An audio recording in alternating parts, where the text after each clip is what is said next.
Number 6, Anthony Valentine with the carry. That's enough for a Patriots first down.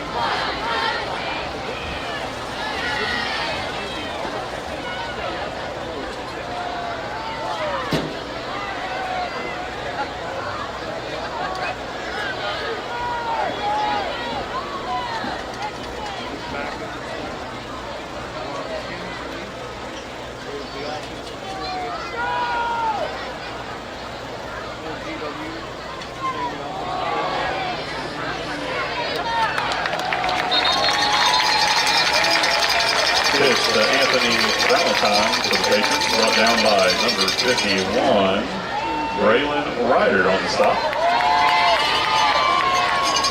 That brings up 2nd down and 9 for George Washington.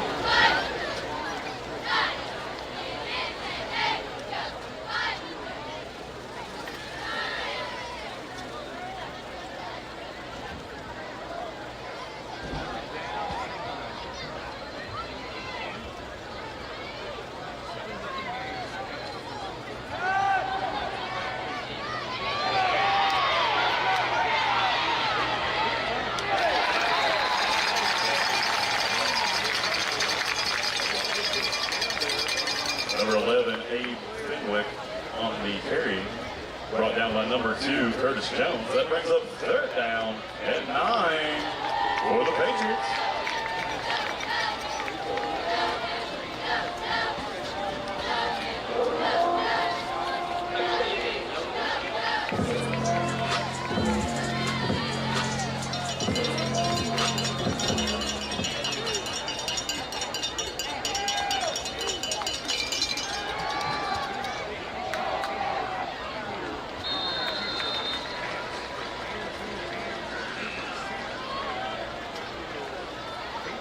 Number 5, Keegan Sack with the reception.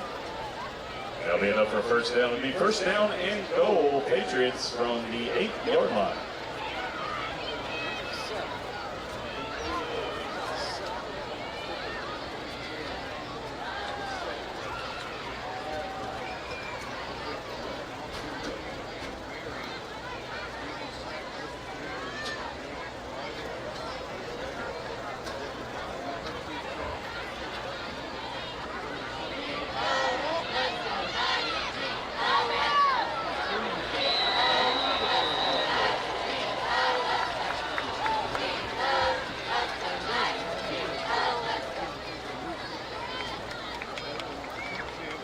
Number 5, Keegan Sack with the carry.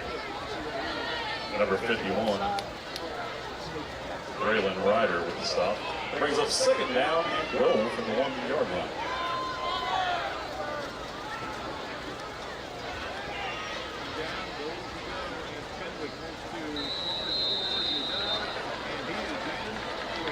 Touchdown Patriots. Number 11, Abe Fenwick with the quarterback sneak.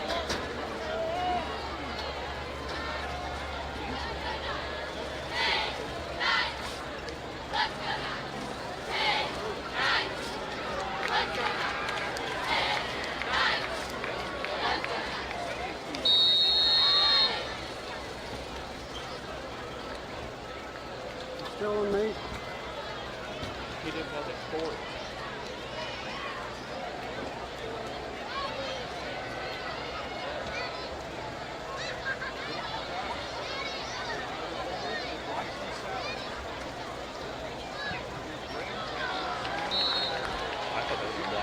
Kick is good. Number 44, Jordan Price with the extra point.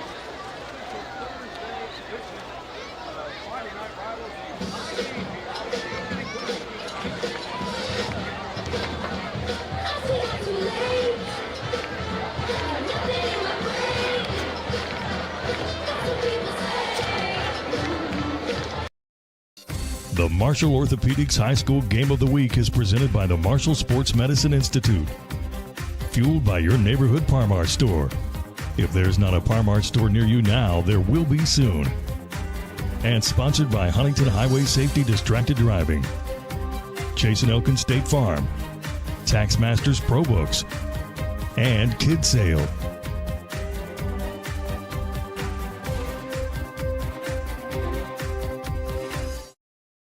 An injury at any age can be a game changer. But with walk-in clinics Monday through Saturday, the Marshall Sports Medicine Institute is ready to get you off the bench and back in the game. Marshall Sports Medicine Institute takes care of the herd. Let us take care of you.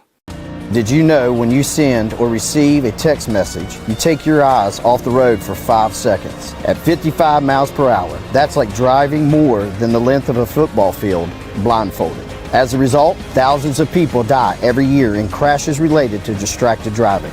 That's why we're cracking down on people who text or use their smartphones while driving. We would rather you cross the goal line alive. Law enforcement officers write tickets to save lives. Don't text and drive. You really can't get much for $5 these days, unless...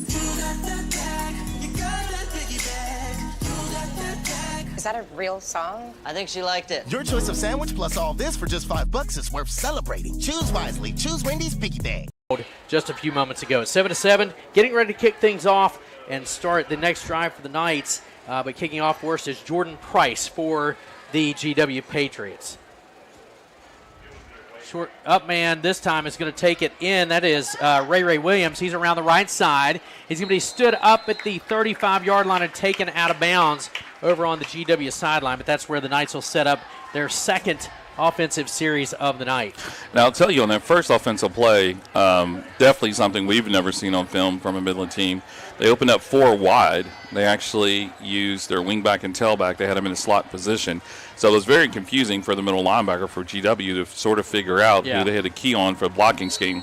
They're coming back, it looks like, in their traditional sort of variation on the wing T, but they do have 2 slots. Jones in the backfield, a wide out to either side, one to the short side right. Jones is going to get the call right up the middle. He's found a hole. He's across the 50-yard line, down to the 45, where he is tripped up by GW's Anthony Valentine. Valentine also in on that tackle was Bryson Sowards, but that is a big first down for the Knights. 2 big running plays on their 2 consecutive offensive series. Curtis Jones picks up big yardage to the 46-yard line is where they'll mark it 1st and 10 for the Knights. And I'm thinking it gives them 2 plays about, 92 yards? That's about right. So Midland's in midseason form right now. Jones in the backfield again, directly behind Shockey.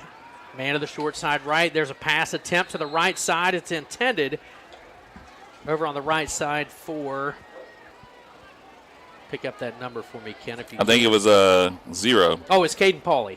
Caden Pauley. Now, I'm deducing this because Caden is 6'3", and the other slot receiver is well, not. And let's be honest, we changed that, and so be patient with us. We changed about a dozen jersey numbers because they have new jerseys this evening. But Pauley will line up on the far side alongside Landon Nida. Jones in the backfield, and a receiver here to the near side. That's Caden Bowen. There's the snap. Around the left side goes Shockey. Shockey's going to be taken down to the backfield. Big sack, and we will credit Keegan Sack for that. Keegan Sack got the sack. He got the sack. Now, when going back and looking at film of last year's game, when you and I found ourselves at GW, we were generally shocked by the physicality of the GW line. This year, they've lost a lot, and the Midland line wants to assert itself as the most dominant line in MSAC. 3rd and 15 for the Knights from the 49-yard line. A big loss there on the sack by GW. Into the hands of Shockey. Shockey rolls right, looking to throw across the middle. He's got a receiver at the 35-yard line, and the officials say they're conferring. We're going to talk about it, and they say that they're going to say incomplete, that it went off the turf and then into the arms of Caden Pauley. So it'll be 4th down and 15. The Knights are going to talk it over the sideline here. And Rob Shockey is also the punter. So, yeah, he's lined up in punt formation.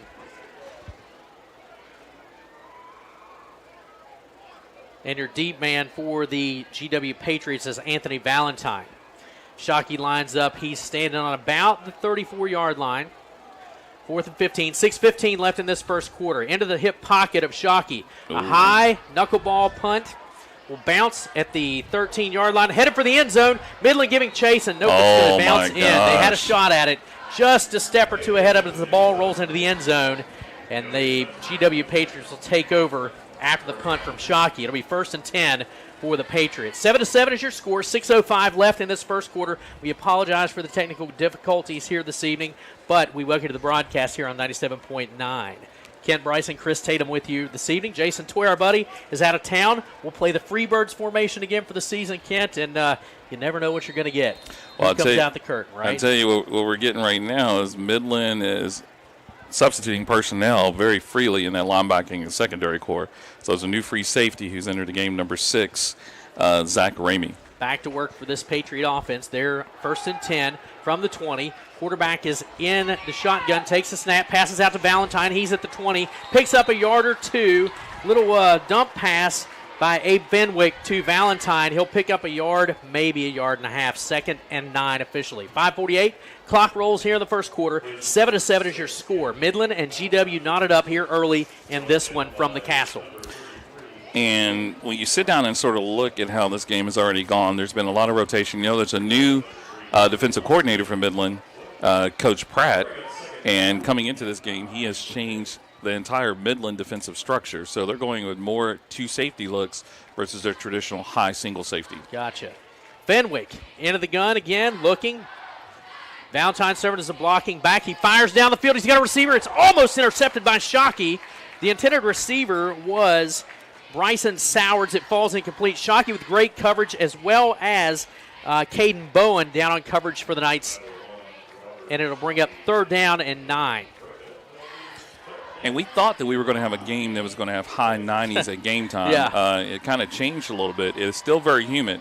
I mean, it feels They're like lucky it's cooled down. It's cooled down a lot. But, you know, this is their first game, and a lot of these guys haven't gone at this intensity level for sustained periods of time. And on that turf, it's 10, 15 degrees hotter, especially when that sun's out, maybe even a little warmer than that. Fenwick in the gun once again. Valentine to his right. 3 receivers left as Fenwick looks to pass. Now he tucks it, rolls left, fires for the left side at the 30-yard line, and it's broken up. The pass is broken up by Landon Nida.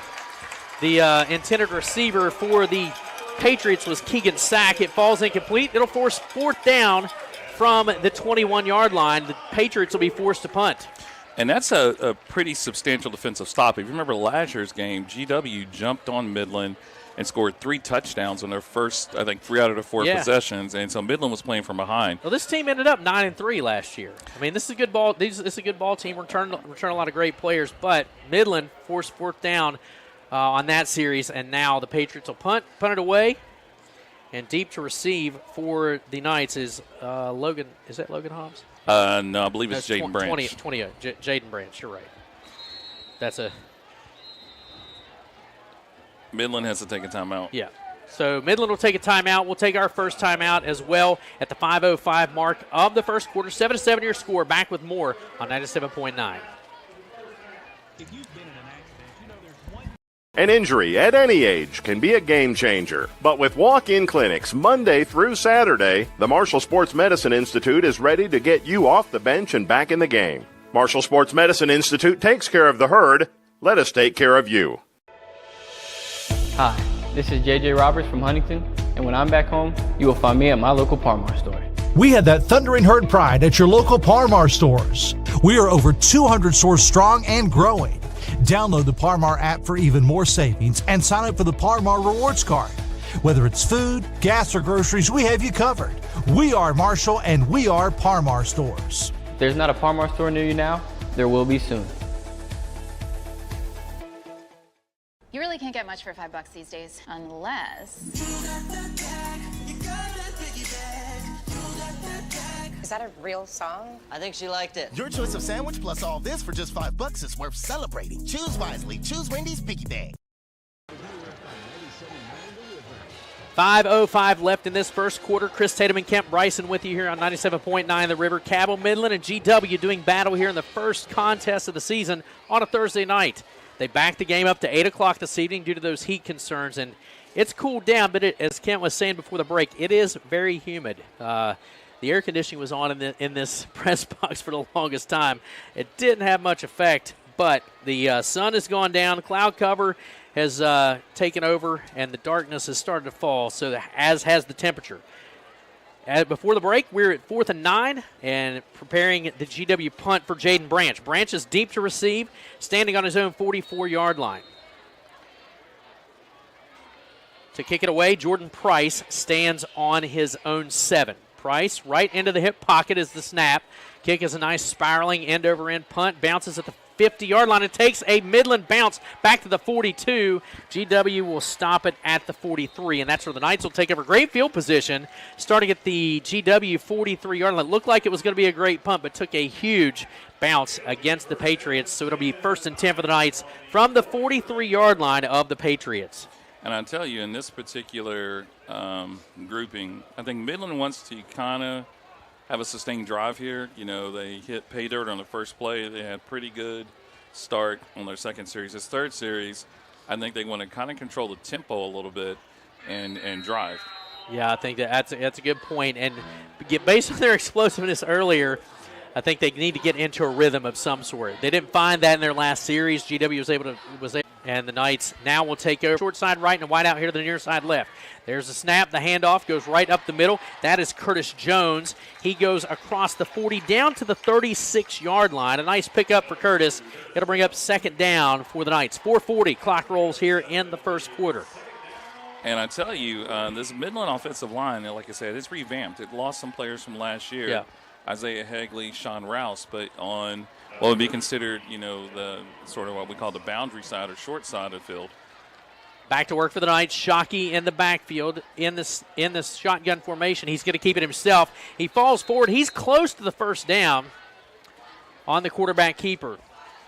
Credit for the GW Patriots, Jaden Whited on the stop, but not before what appears to be a Cabell Midland first down. They may be measuring this thing. Okay.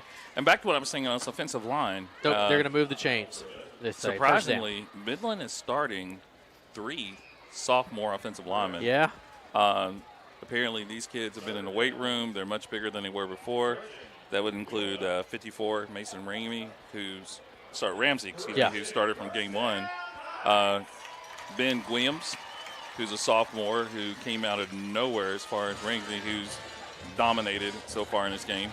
And you also have on the other tackle, strong side tackle, number 56, Caleb Parlier. Now we've got whistles, but it is a first down for the Knights. They did not measure. There's going to be a timeout on the field. Midland's going to take a timeout. It's 3:30 left in this first quarter. 7-7 is your score. But you're right. You were talking about the losses on the offensive line, and now you're looking at 3 sophomores starting there. There's obviously some learning curve there. Oh, absolutely. And I think you have 2 pretty good leaders on an offensive line. Number 61, Braylon Ryder. Hey, you got his name. I was about to call him Braylon Edwards. That was a Michigan receiver. But Braylon Ryder, who moved over from guard to center. Yeah. Because in the traditional Midland offense, the center is the leader. So that's always sort of like – and then what you call my guy, number 55, Matt Edwards, strong guy. He's Mr. Intensity. Matt. 5'10", 225. Braylon Edwards is 5'11", or 6'1", 205. Hey, Matt told me to let everybody know he's still growing, but this is a kid who doesn't take an off season between football to wrestling to track. You know, state qualifier in all 3. So that's a Midland kid. That's a kid who grew up. You know, he grew up in the system. Through the system, yeah. He wants nothing more to wear the M, and I think this is what we talked about last year, where people just put the M on their helmet and they thought they were going to win. Yep. Shockey's going to keep Jaden Branch and Curtis Jones in the backfield. A single receiver here to the near side is Caden Bowen, and a man to the short side in the slot for the Knights. Shockey in the gun, takes the snap, hands it off. Branch gets the call, spins off of one tackle, but then he is met quickly by M.J. Dixon from GW. There's a gain to the 30-yard line on forward progress, so give him about 4 yards. It'll bring up 2nd and 6. From the 30. And I forgot. I mean, this kid's been here so long, I feel like he's part of the process. But number 3, Michael Lunsford. Yeah. Who's an ultra tight end. Ultra. Yeah, ultra. Ultra is correct. I was going to put it, very funny. If you're a 4-year starter at a Midland, you're ultra. You're special. Caden Bowen, Landon Ida here to the near side is the wideouts. 2 backs in the backfield. It's Branch and Jones. Keeper for Shockey, but flags fly. And I believe you have offsides. Or false start. It's going to be a false start call on the Knights. So it'll back up Cabell Midland after the gain of 3 or 4. They'll back him up 5. So the Knights will be penalized 5. And we'll replay 2nd down. You know they have a rule that if you commit a penalty, you're supposed to come out of the game. So I'm seeing everybody's running over to the sideline. Look, they all turned their back. Yep. They all turned their back to the sideline here. Nobody's looking. Yeah, nobody's looking. Shockey will take the play into the huddle. Bowen and Landon Knight will be the wideouts here to the near side. And the slot is Nida and Bowen here to the near sideline. Shockey in the gun, takes the snap, rolls right, looking, now fires to the right sideline. He's got a receiver. It was off of the hands of the defender over there. Great coverage. The intended receiver was Michael Lunsford. It falls incomplete. It'll bring up third down. Now, if I told you at the start of the season, and we didn't really get to do a pregame because we were working through our technical issues, what do you think the over-under is going to be for attempted passes in the Midland game? Well, I mean, now, I'm going to say 12 to 15. Right. That's going to be my guess. That was last year. What would it have been? That was mid-season. Yeah, right, right. Back to work. Third down for this Cabell Midland offense. Jones in the backfield and timeouts. Luke Sammons is none too happy. By the way, Luke's shaping up, looking good out there. Oh, he does. He's taking some off-season training as well. You can tell. Luke's looking good out there. I was going to say, all those O-linemen, when they stop playing, they slim down. And that's their goal. Good. Like, they just look like they all want to be receivers now. Yep, for sure. 2:21 left in this first quarter. 7-7 is your score. Explosive plays to get both of those scores for both GW and Cabell Midland. Both have kind of settled in. I won't say we've gotten exactly a rhythm yet, but they've certainly settled down and started playing some hard-nosed football and learned a little bit about each other here early. I mean, if you really talk about it, it's the first AAA game of the season. Yeah. And it's matching teams that are ranked in the Metro News. I think Midland is ranked fourth. And I think GW is ranked 7th. Yeah. And GW has a very front-loaded schedule. In their first 4 games, they play Cabell Midland, Hurricane, Huntington, Ashland. Yeah. And no disrespect to any other team, but if you start off with your first 4 games there, their schedule gets a whole lot easier on the back half. Oh, yeah, I agree with that. So, and the same thing with Midland. Midland starts off with a very heavy schedule on the front. They get a sort of a break in the middle, and then they finish strong again. So every game matters here. Branch and Jones in the backfield. Shockey in the shotgun. 2 receivers right, 1 left. He's going to have to tug and run. Heavy pressure by the Patriots, and into the backfield comes big number 73, Braden Lude, 6'3", 275, and puts Shockey on the turf. And that will bring up fourth down from about the 40-yard line. That was going to be 4th and 17 from the 40. I thought they called a penalty. There's a whole... Now the punt team comes out. They're going to try to pin GW back as Shockey will back up into punt formation. He'll stand on about the 45-yard line. Minute 45 left in this first quarter. 7-7 your score live at the Castle here on 97.9 The River. We welcome you to the broadcast as now Shockey stands in wait for the snap. A little low, picks it up, kicks it away. Spiraling punt down the right side is going to go out of bounds, and they will mark it. The side official says the 10-yard line. So that's where the Patriots will take over from their own 10 with a minute 26 left in this first quarter. And I got to tell you that punt formation is very scary. They picked up something between punt 1 and punt 2. If you notice, they actually had a punt block on, and they had 3 rushers from his left side, and there was no single protection on there. So Midland's either going to have to make an adjustment on that, or they're going to have to punish him by actually running a fake to the opposite side. But if they don't correct that, that is an error that can come back and get you in a tight game. Abe Fenwick will bring his offense to the line of scrimmage. Midland still running some players in on defense. Little confusion out there. Fenwick takes the snap, hands it off around the left side. And it doesn't really get anywhere. That was Valentine on the run. It'll bring up 2nd down and 9. Maybe they'll give him a yard. 2nd and 9, a minute 7. He got hit by a grown man. Yeah, you got that right. That was rudely. Yeah. That's a grown man right there. Like, he doesn't play. 2nd and 9, inside a minute we go. Fenwick in the backfield, man in motion. Looks to throw, fires left side. He's got a receiver. It's Valentine at the 10, and he's not going to get much further than that. He is taken down by Cabell Midland's Cannon Lewis. Or it's a towel. That was a towel. That was a towel. Yeah, it was a towel. But no gain on the play to bring up third down. Matter of fact, they lost back that yard that they had gotten to bring up 3rd and 10.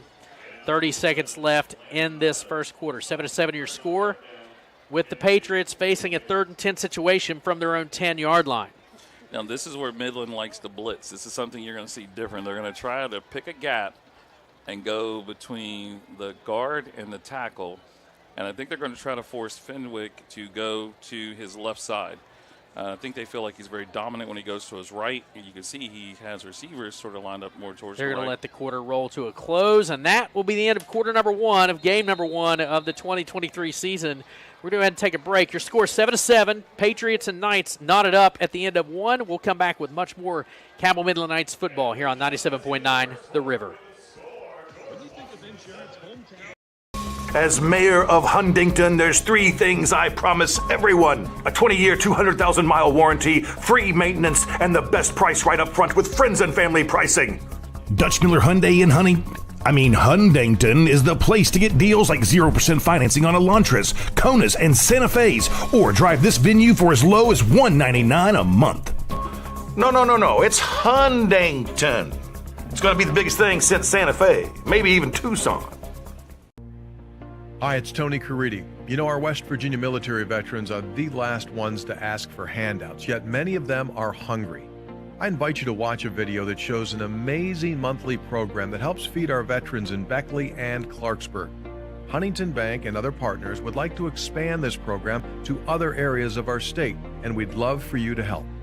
Watch the video at wvenriched.com. That's wvenriched.com. Hey, did you see what was posted? Bryson, the Knights and the GW Patriots are knotted up at 7 apiece as we head to quarter number 2. An update from the only other game tonight. It's Hurricane and Winfield out of Class AA doing battle. It's 28-0. The Hurricane Redskins all over the Winfield Generals this evening. Getting ready to come out of the timeout. We'll look at a 3rd and 10 situation from the 10-yard line. The Patriots on their own 10, and Fenwick, they had lined up.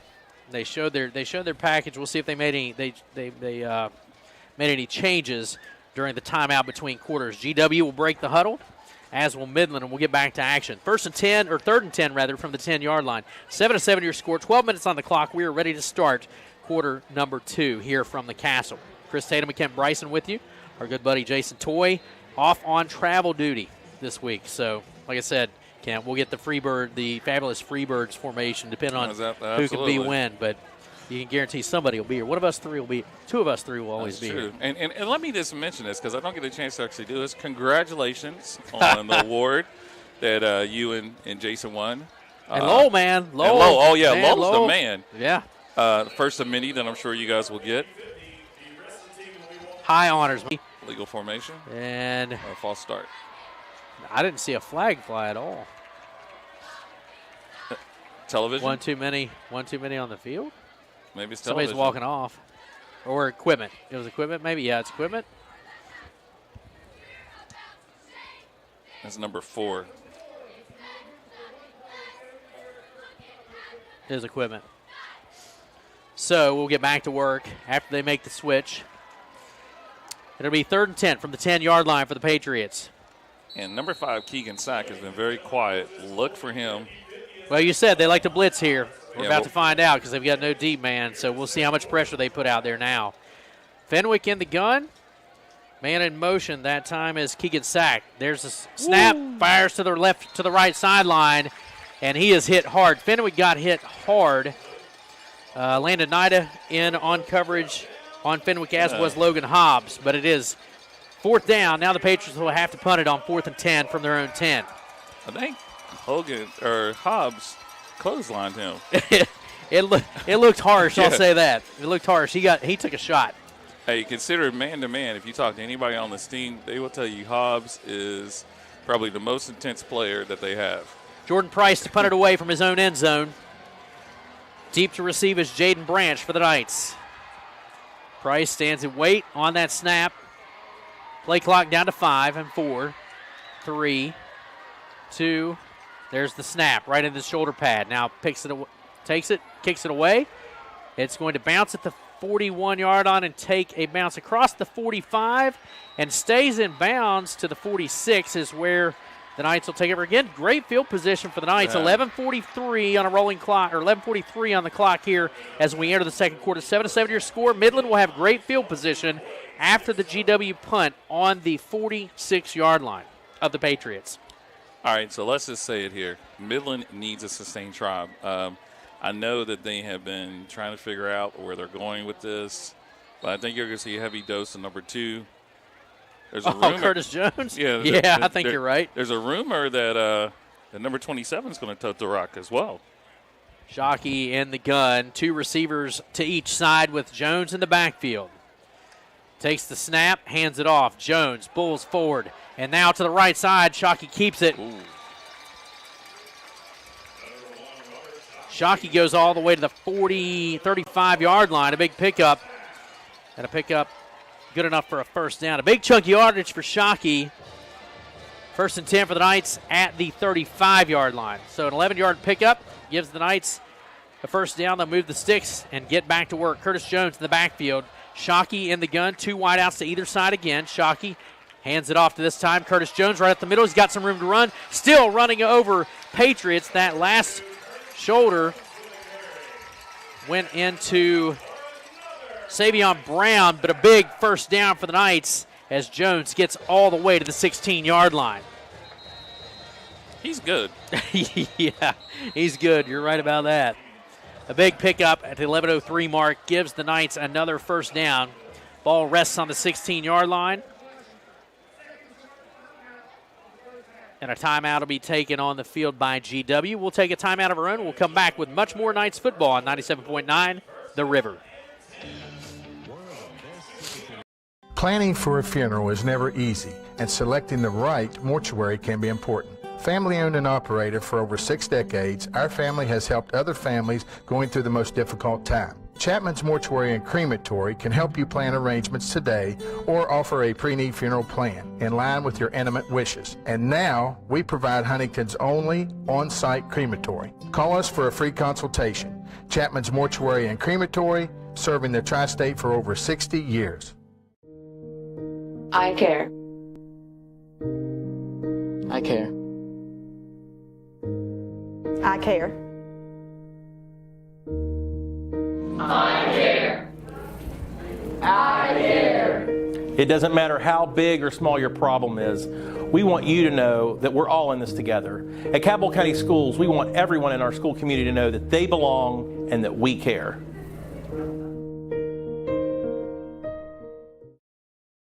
Cobbs missed the fake.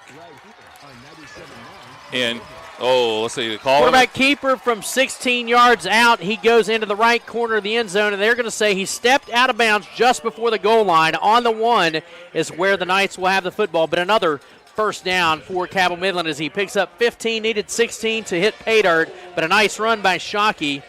Give him another 15 yards on the quarterback keeper. It'll be 1st and goal from the 1 at the 10:54 mark of the second quarter. 7-7 is your score. Midland looking to hit pay dirt right here. In the backfield behind Shockey is Cannon Lewis. To his right is Jaden Branch. He goes in motion. There's the snap. Keeps it himself, and he stood up at the goal line. Nothing doing. He's actually backed up a yard. It'll be a 1-yard loss. It'll be 1st and goal from the 2. Clock rolls towards the 10-minute mark here in the second quarter. 7-7 your score. Second goal for the Knights as they try to punch it in. All right, so this is a formation that I heard about. They don't have a name for it, but I'm going to give them one. If it's successful, it's going to be the best name you've heard this season. Under center goes Shockey. In the backfield is Curtis Jones. Touchdown. Jones into the end zone, basically untouched for the score at the 10:15 mark of the second quarter. It is now 14-0.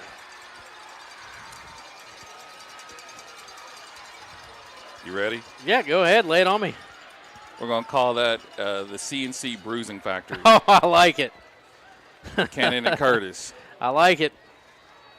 So a 73-yard touchdown run on their first play from their first offensive series, put them up 7-0. Curtis Jones strikes pay dirt from 2 yards out, and now the exclamation point coming in the form of that extra point. A snap is botched, bounces off of the kicker's face mask, and now they hit a 2-point conversion to Cannon Lewis around the right side. The holder just pulled the ball out of the air off of the face mask of the kicker, and conversion to Cannon Lewis. 2-point conversion is good. Make it 15-0 or 15-7. And I got to tell you, normally when that play occurs, there's a key word that the players use. There was no word spoken. Apparently, I guess he knew to release automatically, and that's what he did. So I don't know if that was botched. It came off of his face mask. It bounced off the kicker's face mask. If that was on purpose, that was purpose. But think about it this way: Cannon released or ran to the end zone. Right. True. Well, we're gonna say it's skill. Sometimes it's better to be skillful than lucky. I'll let you call that one. We will find out, folks. I want to find out. It is 15-7 after the 2-point conversion is successful.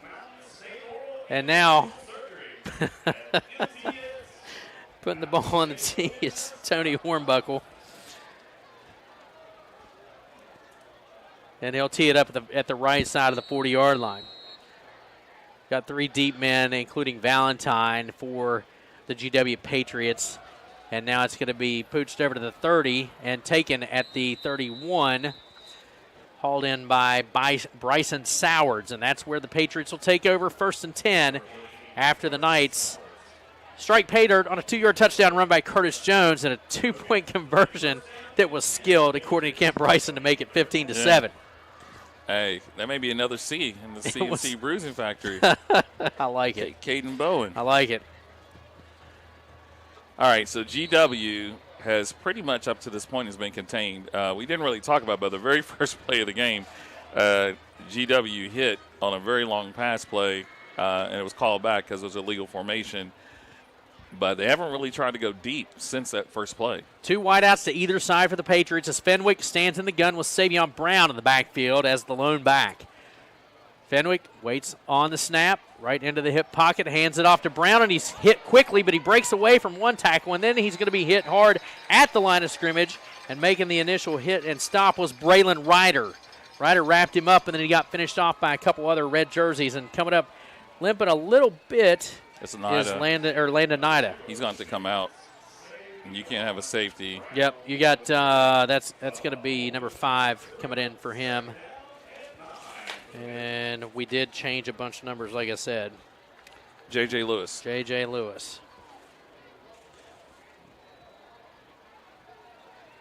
So back to work for Fenwick after a gain of 1. Single back in the backfield was Savion Brown. He's looking at the pass, fires down the right side, over across the middle, across his body, looking for Bryson Sowards. It falls incomplete. It was behind him, so it'll be 3rd down. 9:25. Clock stopped here in the second quarter. 15-7, your score. The Knights on top here in the second. 2-yard touchdown run and a 2-point conversion. Just a few moments ago, put it to that mark. And now Fenwick in the gun once again. We'll have Savion Brown in the backfield. 2 wideouts here to the near side, tight, and 2 wideouts wide with Valentine in the slot on the right side. Fenwick now checking the sideline, waits on the snap at the shoulder pad. Flags fly, and a legal procedure is going to be the call against the Patriots. It'll back him up 5 on the false start. It'll make it 3rd and 14. Makes it a little more difficult. So let's say something that is obvious. This Midland defense looks good. Oh, yeah, they look great. They've stifled GW all evening. There's no question. The heat's stifling enough, but then you got this Midland defense that's just taking care of business here this evening. Yeah, this is not your grandfather's Midland defense. Fenwick with Savion Brown in the backfield. Same formation, 2 wide out to the right, 2 here to the near side left, lined up tight. Fenwick looking to pass, fires, right sideline, leads a man out. It's going to go out of bounds. The intended receiver was Keegan Sack. It falls incomplete. On coverage for the Knights was Miles Meters. Now, it'll bring up 4th down for the GW Patriots. Benwick has not looked comfortable at all, and that's really a sign of your offensive line. I mean, he has to trust they're going to hold these blocks, but Midland's coming from every different direction. They are, and that's the problem. He's getting pressured a lot, and you can't feel comfortable when you see red jerseys coming at you from every different direction, and depending on what play it is, depending on where they're coming from. Price waits to punt it away. The deep man is Branch for the Knights. Price on his own 12, waits on the snap. Should be a little low, picks procedure. it up, kicks it away. Nice spiraling punt as Branch is going to take it at the 37-yard line around the right side. He's going to be hit pretty quickly and taken out of bounds by GW's Grant Ulrich. But he does bring it back out to close to midfield at the 49-yard line. So a good return for Branch, 12 yards. Have you noticed the time? And it'll be just shy of midfield, 9:04. It feels like we've been here for like 5 hours. That's the heat. The Is heat's that what getting it to is? you. The heat's getting to you. That's what it is. Yep, the heat's getting to you. I'm glad we can bring a smile to your face today. Buddy, Chris let me tell ya. Tatum has had a day, folks. And It has if been you- a day, you're And if right. you've ever raised a child and loved a child, then you know exactly what he had to do. He had to deliver his beautiful daughter to college. Dropped her at OU Athens this morning, or this afternoon rather, sped back to get on the air, and then we have technical difficulties, which is by no fault of anyone. It was absolutely equipment tonight, but in any case, we're on the air. We're glad you guys are here with us. Got a great ball game going on. 9:04 left in this in this first half. Midland leads at 15-7. And but you're right. I dropped Maggie off. Yes. Not an easy drive back from Athens. And then Maggie, if you're listening, text your old man and get some money from me. It's your tradition at halftime to go and, That's right. and check his wallet. That's right. That's true. I would imagine her roommate's moving in tomorrow, so she was taking her own liberty tonight and staking her claim to the room. Oh my So gosh! we did get her mostly moved in. I was going to say that child, you should be very proud of her. She was a great leader She's a during good her one. years in Midland. Led her teams to the state tournament multiple times, and I can safely say this: she's the best part of you. 1st and 10 for Shockey. Hands it off to Curtis Jones, who goes right up the middle, a gain of about 4, maybe 5 yards for Jones on the carry for the Knights. They'll bring up 2nd down. Well, I would agree. She certainly is. They say apples don't fall far from the tree. I'm glad she fell a little further away, buddy. She has her dad's disposition about a lot of things, but a lot of things she doesn't, which I'm thankful for. Back in the gun is Shockey with Curtis Jones in the backfield. 2 wideouts to the right side, one to the far side left. As now Shockey looking to throw. He's going to have to tug it and run, and he's going to fall to the turf. About a 2-yard loss that'll bring up 3rd down. Pressure came. He had nowhere to go. Coverage was good for the Patriots. He just needed 2 more seconds. Yeah, he did. Polly was breaking, but I think Polly. He did. Nonetheless, 3rd down and about 8 for the Knights from the opposite, or in the 49 of the Patriots. So still in Patriot territory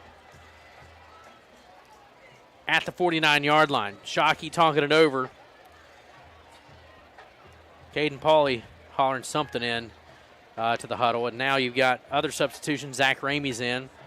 2 to the near side right as the wideouts to the far side left with Curtis Jones in the backfield. Shockey in the gun once again. Takes the snap, looking to throw. Fires right side. He's got a receiver. That is Caden Pauly. He's out, breaks away from a tackle, gets down inside the 30-yard line. A great reception and a great fight to pick up those extra yards by Caden Pauly. That'll give a big 1st down to the Knights. 7:32 left in the second quarter. Pauly moves the Knights and gives them a fresh set at the 28-yard line of the Patriots. That was impressive. Nice run, a nice finish to that play by Pauly, who just kept working. 2 wideouts here to the near side right, far side left. Also features 2 with Curtis Jones in the backfield as Shockey stands in the gun. Takes the snap, looking, flings it to the left side. That is to Miles Meters. Meters around the left side. He doesn't have much room, but manages 4 or 5 yards. The tackle is going to be made by Keegan Sack for the Patriots. It'll be 5-yard pickup, 2nd and 5. 6:45 as the clock rolls inside or towards the 6-minute mark here in the second quarter. Shockey in the gun once again with Curtis Jones directly behind him. 2 wideouts to either side for the Knights. Shockey now satisfied. He'll slide back into the gun, get set, and take the snap. Now he looks at, fires to the right side. He's got Zach Ramey. He goes around the right side inside the 20 to the 15 where he's taken out of bounds.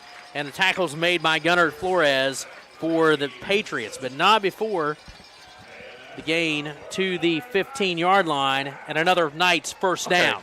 So you watch film on Midland, there's no film on this. No, there's not. That's what I'm saying. There's not, like, if you're a DB and you're playing Midland, you're like, okay, don't let the guy get behind me and keep going. Now, there's 4 wide receivers on, like, every play. Well, I mean, now you've got the Shockmaster running the offense. I saw what you said there. In the gun, takes the snap, gives it to Jones. Jones across the 10-yard line and taken down around the 10, maybe the 9, depending on where that spot goes. Somebody coming up a little bit hurt, left knee, looking like Gunnar Flores is holding his left knee, and they're calling for trainers, I think. Nope. He waved him off. I saw what you did there. You did, didn't you? Yeah. It was tugboat. You Tugboat. called him Shockmaster. I did. Back to work for Shockey in the gun. Takes the snap. Jones gets the call again. He's going to go into the end zone from 10 yards out. Touchdown. So a 10-yard touchdown run for Jones at the 5:44 mark of the second.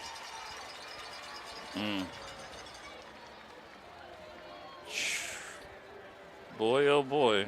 21-7 your score. As Tony Hornbuckle looks to put the exclamation on this one. Caden Bowen to hold. There's the snap. Ball's on the turf. Kick is up.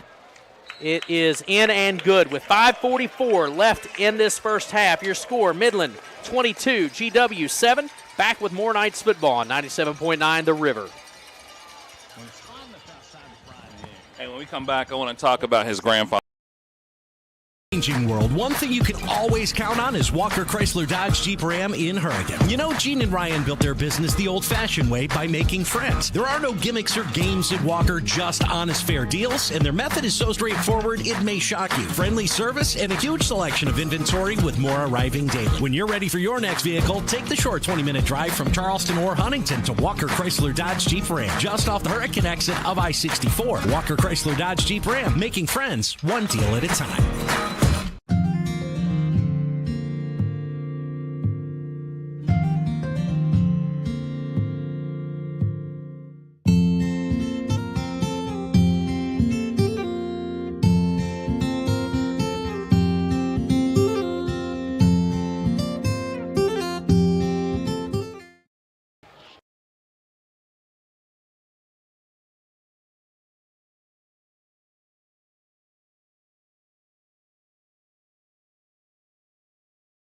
Hornbuckle, 5:44 left in this second quarter. 22-7 your score, courtesy of a 10-yard touchdown run by Curtis Jones.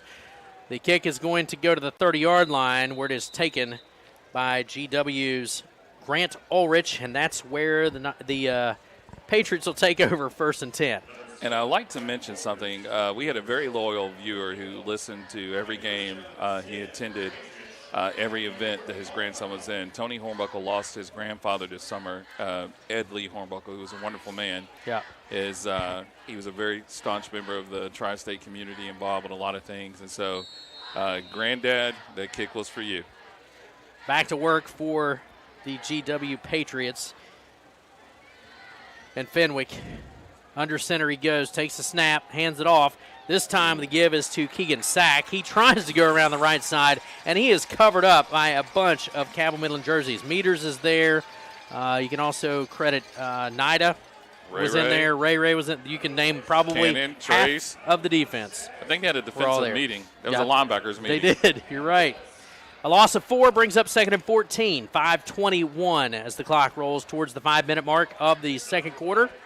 Headed towards halftime with Midland leading 22-7. Chris Tatum and Kemp Bryson with you here on 97.9 The River as the Patriots get back to work. Fenwick checking the sideline. Now call his play out to his offense. Valentine is in the gun alongside Fenwick. Blocking back. Braylon Ryder got past him, but now the pass down the right sideline. He's got a receiver, and it's intercepted. There's flags over on this side, though. On the near side, we're going to have to see. You think that the interception was made by Meters, but I think it's a flag to warning. the near sideline. We'll see. I think it's a sideline warning. Let's see what they call it. Yeah, I'm not sure. Oh, that sideline was all in the white area. Yeah. Let's see what he calls it here. Sideline warning. He's Cannon Lewis is telling. Cannon Lewis is out there going crazy, telling him to back up. The interception is going to stand. Meters puts the ball in the breadbasket and gets tackled back at the 33-yard line. That's where the Knights offense will come out after the turnover. 1st and 10 for Cabell Midland, 4:50 to go in this first half. And I think the team actually listens to our broadcast, because one of the things we always talk about, and it didn't happen a lot last year, but we talked about a syndrome that sort of happens when the Knights get on a roll. We call it Knight syndrome. Yeah. So their slogan this year is "Make them quit," and this could be an early decisive blow if they could score on this series. Back to work again for the Cabell Midland Knights and Robert Shockey. He's got Curtis Jones in the backfield. 2 wide outs to the near side right, 1 to the far side left. Shockey in the gun. He takes the snap, hands it off. Jones got a little room to run. He's across the 35, 36, and he's taken down at the 37-yard line. Give him 4 yards on the pickup, 2nd and 6. And Keegan Sack on the tackle for the Patriots. 2nd and 6, 4:30. Clock rolls towards halftime. Midland up 22-7. In the backfield is Jones and Branch directly behind Shockey. But Branch on the right side gets the call, comes across the left side of Shockey, but he's tackled pretty quickly. No gain on the play. It'll bring up 3rd down and 6. Tackle made by Hunter Giacomo. Hey, that O-line's moving a little slow. Yep. I think they want some water and some air conditioning. I can't say as I blame them. I'd like to have that too, to be honest with you. It's a little warm up here. Not as warm as it is down on that turf, for sure. You're used to hotels, man. Barbersville has all those nice hotels. Right. You're the mayor. You Right. go inspect them. Cannon Lewis in the backfield with Branch to the quarterback's right, who's in the gun. Shockey waits on the snap, takes it, rolls right. Good blocking by the Knights. Fires right side. He's got a receiver at the 45-yard line. That is Caden Bowen, and then he's taken down at the 46 by Savion Brown. Yeah, Savion Brown on the tackle. Oh, okay. On the reception was 0 for us? Yes. Not 10. It was 0. It was 0. So that's Caden Pauly. Too many Cadens. A lot of Cadens and a lot of new jersey numbers to remember here yet. But nice job by Caden Pauly picking up the first down. The Knights will have it at the 46-yard line as Shockey is in the gun. Takes the snap, hands it off. Lewis gets the call. He's across the 40-yard line down to about the 38. So a nice pickup. That's going to pick up of 7. It'll be 2nd 3. So pick up to the 38-yard line. They'll give him 7 officially. They were going to put him at the 39-yard line. 2nd and 2, 2nd and 3. What it looked like. 2nd and 3. The Knights look at 2nd and 3 from the 39. 2:40 clock rolls here in the second quarter. Snap. Handoff. Flags fly in the backfield. Cannon Lewis gets the carry, but in the backfield, based on the location of that flag, you got to think what that's going to be. A holding? That's got to be a hold based on where that flag came out. Now, look. We'll see. Now, the O-line's going to deny that they held it. That could have been one of those running backs, because that came out real quick. Oh, no, it's a face mask on GW. Boy, I called that one wrong, didn't I? It's a type of hold. Yeah, it is not on Cabell Midland. Yeah, it's not on Midland, though. Yeah. So it's another Knights first down after the face mask penalty. It'll be 1st and 10 from the 29-yard line. 2:25 as the clock rolls towards the end of the first half. Midland leading 22-7. Pass right over the middle, and it's broken up. You have a couple, and you got somebody hurt. Oh, yeah, he got real hurt. Yep. That is Savion Brown, who broke the pass up along with Solomon Farrell. It falls incomplete. Yeah, he's hurt. And he's hurt. Yeah, he is laying in about the 3-yard line. You get an official's timeout. We'll go ahead and take a timeout of our own. We've got 2:11 left in this first half. Midland leads it 22-7. We'll be back with more Cabell Midland football on 97.9 The River.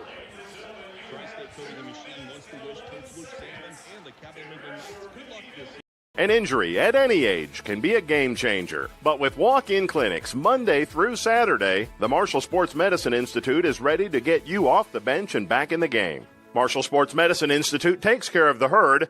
Let us take care of you. Hi, I'm Tarambas Patrick from Charleston, West Virginia, and when I'm back home, you'll find me at my local Palmar store. We have that gold and blue pride at your local Palmar store. We are coming to your neighborhood soon. West Virginia, Kentucky, Ohio, Pennsylvania, and Maryland, we have you covered. Download the Palmar app and sign up for the Palmar Rewards Card. Food, gas, groceries, and more, we are gold and blue proud, and we are Palmar stores. If there's not a Palmar store near you now, there will be soon. You really can't get much for $5 these days, unless... Is that a real song? I think she liked it. Your choice of sandwich plus all this for just $5 is worth celebrating. Choose wisely. Choose Wendy's Piggy Bag. Oh, it's Eric Lincolnfelter. And restorative treatments to implant, crown, bridge, and more. Bowen Dental Group also offers Zoom bleaching. Bowen Dental Group is here to serve you with locations in Cerrito and Huntington, and they accept insurance. Call 304-697-2500 and schedule your appointment today. Bowen Dental Group says go Knights. Nice job, Lowell. Thank you. Nate Allen takes you home from work weekday afternoons right here on 97.9 The River. 2:11 left in this first half, and back to work go the Cabell Midland Knights. It's Shockey in the shotgun. One bag behind him, one to his right. Curtis Jones gets the call, and he bounces off of a couple of Patriots, but gets nowhere. Maybe a yard. It's going to bring up 3rd and 9 as the clock rolls inside the 2-minute mark. Boy, they were waiting on Curtis Jones at the line of scrimmage that time. Well, I mean, that's an easy call right there. Yeah, you're right. Less than 2 minutes. You're right. He's had a great game. He's had a fantastic game, that's for sure. We've got a scoring update from the only other game going on tonight. It's 35-0. Hurricane leading Winfield. Winfield out of Class AA. Back to work for Shockey and the Knights. 2 backs in the backfield, one to his right, one to his left. A man to each side is the wideout. Jones gets the call around the right side. He tumbles across a couple of Patriots inside the 25 to the 23-yard line. A short pickup, and it will bring up 4th down and about 5. They give him a nice chunk of yards. They give him 5 yards on the pickup, so it'll be 4th and 4. What do you think you're going to do here? I gotta say I kind of like the call with Cannon Lewis right now. 4 yards, big back, put a couple blockers in front of him. They're going to throw. wide. They're going to throw. They're going to throw though. But see, that's the other thing. I was going to say Caden Pauly on the right side would be another good call. In the shotgun, Shockey takes a snap, firing for the end zone, left corner. He's got a receiver, he caught it. Oh, my God. They say touchdown for Bowen. Caden Bowen. Oh, my God. 23-yard touchdown reception for Caden Bowen. Hits pay dirt at the 45-second mark of the second quarter. Not anywhere that I was looking for that one. Mama, this is not your Midland anymore. No, you're right about that. So Bowen on a 25-yard touchdown reception. Caden Bowen hits pay dirt now, and the Knights lead it 28-7. Extra point on the way.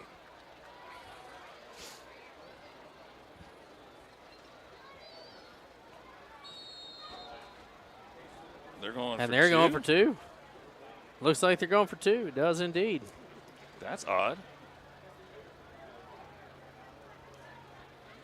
But that's what they're doing. And now you've got whistles. Oh, my and gosh. Oh, yeah, he's mad. He is hot. Yep. He is hot. The Knights are going to take a timeout. Hot. We've got 45.5 seconds left in this first half. 28-7 is your score, courtesy of a 25-yard touchdown strike from Shockey to Bowen. A beautiful pass into the left corner of the end zone. Bowen actually circled back around the backside of the end zone to get to that ball. We both didn't know that he had it. Oh, yeah. and then he balls in the. You can see him holding the ball above his head. I'm gonna say I didn't know he had it twice because I didn't know he had that burst of speed. Yeah, that's true. And then he caught the ball like my man kicked it in gear. He fooled both of us for sure. The Knights lead at 28-7. They're waiting on the extra point. Timeout called because of some personnel issues that Luke Salmons was none too happy about. Well, you got to have something to complain about as a coach. Yeah, without question. And now he can come out here and complain about this. Yeah. But it makes me wonder whether their kicker is hurt. Yeah, I'm not sure.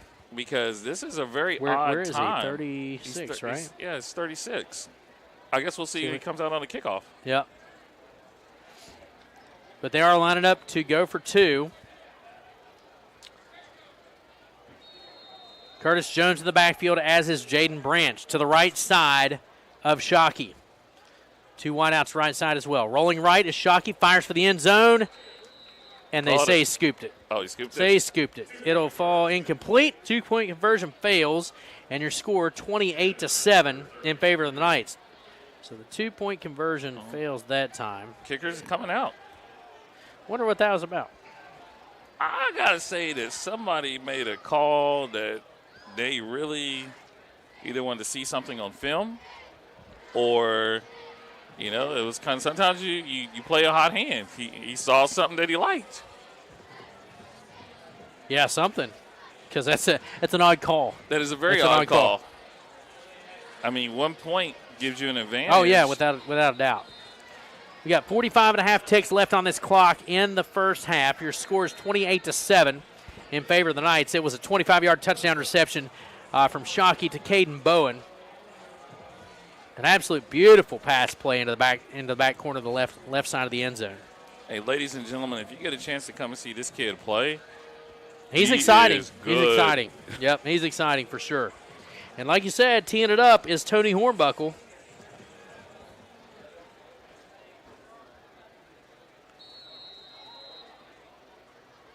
They've been kicking to this right side here. He's about to light this to up. Grant Ulrich. But Bowen set to kick it away, or Hornbuckle rather, set to kick it away. 10 yards back. Yeah, Hornbuckle now on the approach. The kick is away, and you're right. Boy, he booted that one. It's going to be taken at the 8-yard line. Hauled in by Keegan Sack. Around the right side he goes. He's across the 20. Stopped on forward progress at the 25-yard line. 1st and 10 for the Patriots. And Sack on the return. All right, so this is where those early timeouts that GW took will come back. They only have one timeout remaining in this game. I think Midland is out of timeouts. So Midland needs to make sure that they keep everything in front of them, not give up anything deep to the outside.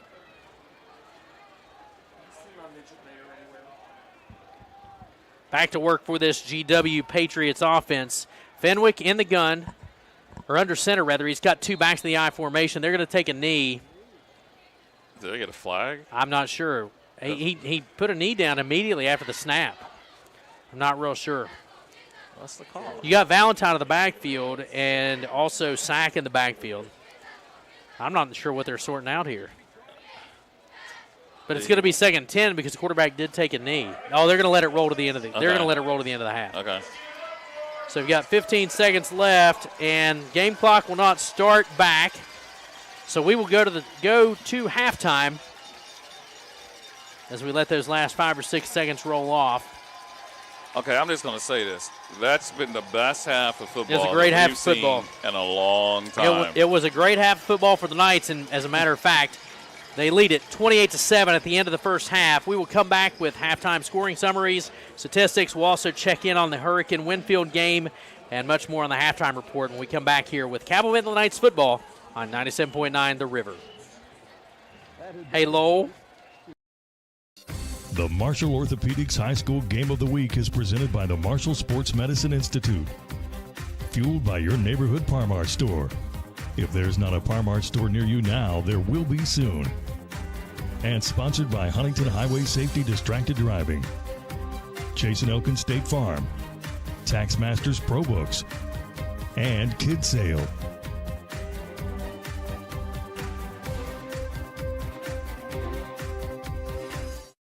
Did you know when you send or receive a text message, you take your eyes off the road for 5 seconds? At 55 miles an hour, that's like driving more than the length of a football field, blindfolded. As a result, thousands of people die every year in crashes related to distracted driving. That's why we're cracking down on people who text or use their smartphones while driving. We would rather you cross the goal line alive. Law enforcement officers write tickets to save lives. Don't text and drive. An injury at any age can be a game changer. But with walk-in clinics Monday through Saturday, the Marshall Sports Medicine Institute is ready to get you off the bench and back in the game.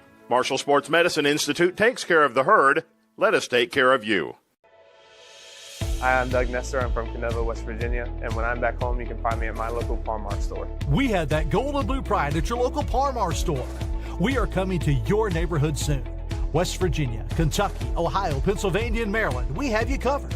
Download the Par-Mar app and sign up for the Par-Mar Rewards Card. Food, gas, groceries, and more, we are gold and blue proud, and we are Par-Mar stores. If there's not a Par-Mar store near you now, there will be soon. Barbersville Fall Fest 2023 is coming. Wednesday, September 27th through September the 30th. Carnival rides Wednesday through Saturday and the parade on Thursday. Friday night, September 29th, it's Burning Ridge and Madhouse. And on Saturday, September 30th, the Village of Barbersville welcomes country superstar Chris Cagle live. Chris Cagle. There'll be arts and crafts, the car show, and so much more. Fall Fest 2023 in the Village of Barbersville, September 27th through the 30th. Here at Thornhill, our goal is to provide you with the best automotive experience. From our state-of-the-art facilities, amenities, and certified staff, we call family. You'll be offered the best experience you deserve. We take pride in our focus for customer care, bringing the best quality and support for all of our customers' needs. What are you waiting for? It's your time to get behind the wheel with Thornhill. Get started now at thornhillautomotive.com. Just tag it at Thornhill, where it's all here for you. US 119 Chapmanville and Logan, WV to Belfry, Kentucky. Going out? Hungry? Have kids? Looking for a fun, casual joint? Then Roosters at Pullman Square in Huntington is the place to be. Bring the kids 12 and under on Tuesdays, and they eat for just 99 cents all day long. That's right, an entree, 2 sides, and a drink for less than $1. Plus, Tuesday at Roosters means a featured appetizer all day for just $2. Roosters will lighten your mood and not your wallet. And you can always enjoy your favorite sports on Roosters 40 TVs. Roosters at Pullman Square in Huntington, a fun, casual joint. Mr. Cooper, we have an emergency at a middle school. Thank you. Board office, will you activate the crisis team? This is not a drill.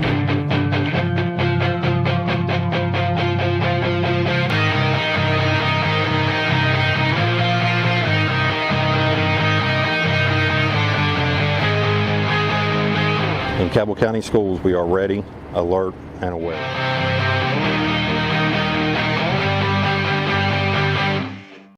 PCB is a long-standing partner in our community.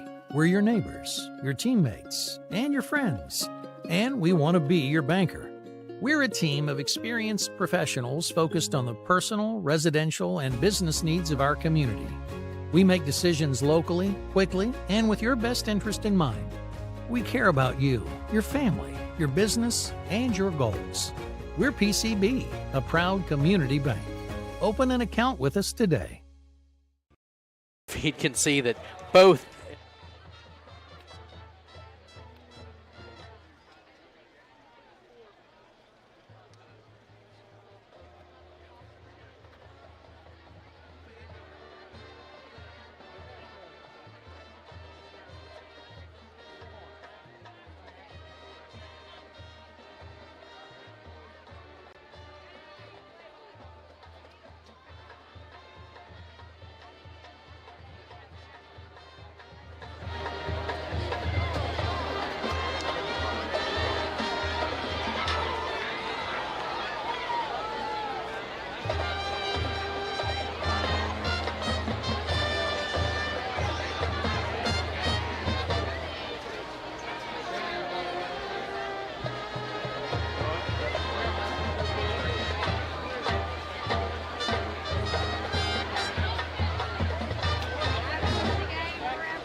Ladies and gentlemen, give it up one more time for the George Washington High School Patriot Marching Band.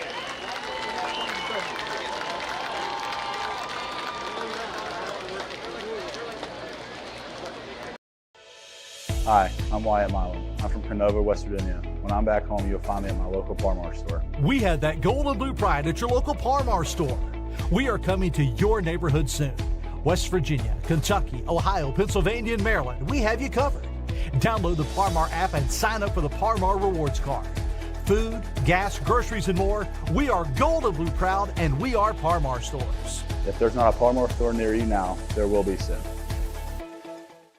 At Food Fair, fresh produce means we use local farmers and agriculture to provide the best for your family, from the farm into your hands. Convenience means providing cut and ready fruits and vegetables that give your family freshness without the prep time. By downloading the Food Fair app, you can shop fresh, collect cart cash rewards, and even have freshness delivered right to your door.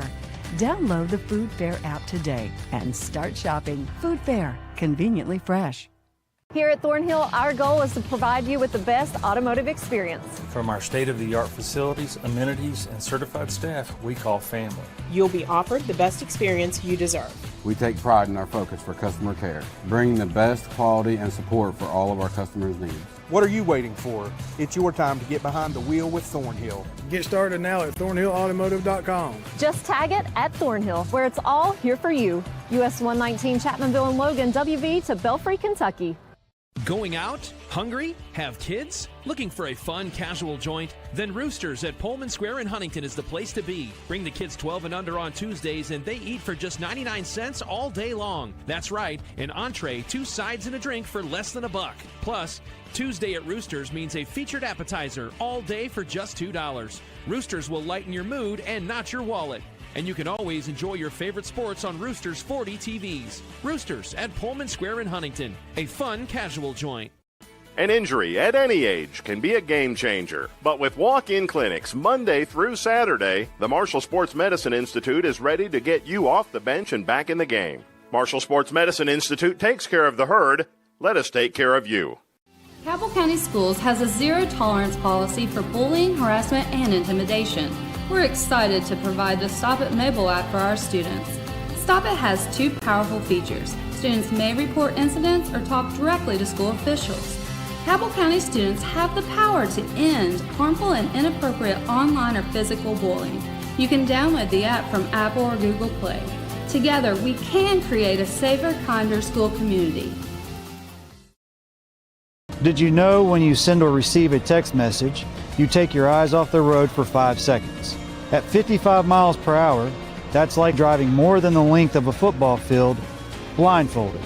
As a result, thousands of people die every year in crashes related to distracted driving. That's why we're cracking down on people who text or use their smartphones while driving. We would rather you cross the goal line alive. Law enforcement officers write tickets to save lives. Don't text and drive. Looking for fair prices, professional service, and the most customer-friendly shop in the tri-state? Then Freedom Gun & Pawn in Lavallette is your kind of place. Freedom Gun & Pawn has the best selection of new, pre-owned, and vintage firearms, plus a large stock of ammo and accessories. Freedom Gun & Pawn is everything you want in a gun and pawn shop. Freedom Gun & Pawn, proud to support our local high schools and communities. Across from Food Fair in Lavallette, online at freedomgunandpawn.com.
Ladies and gentlemen, give it up for your 11-time state band champions, your Cabell Midland Marching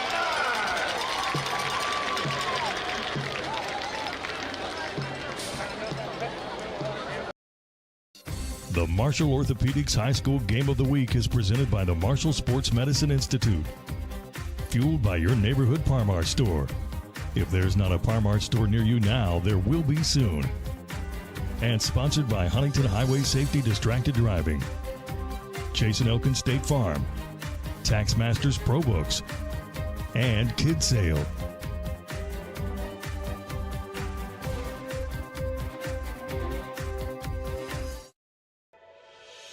Hi, I'm Wyatt Milam. I'm from Canova, West Virginia. When I'm back home, you'll find me at my local Par-Mar store. We have that gold and blue pride at your local Par-Mar store.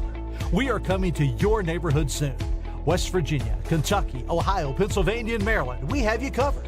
Download the Par-Mar app and sign up for the Par-Mar Rewards Card. Food, gas, groceries, and more, we are gold and blue proud, and we are Par-Mar stores. If there's not a Par-Mar store near you now, there will be soon. An injury at any age can be a game changer. But with walk-in clinics Monday through Saturday, the Marshall Sports Medicine Institute is ready to get you off the bench and back in the game. Marshall Sports Medicine Institute takes care of the herd. Let us take care of you. Here at Thornhill, our goal is to provide you with the best automotive experience. From our state-of-the-art facilities, amenities, and certified staff we call family. You'll be offered the best experience you deserve. We take pride in our focus for customer care, bringing the best quality and support for all of our customers' needs.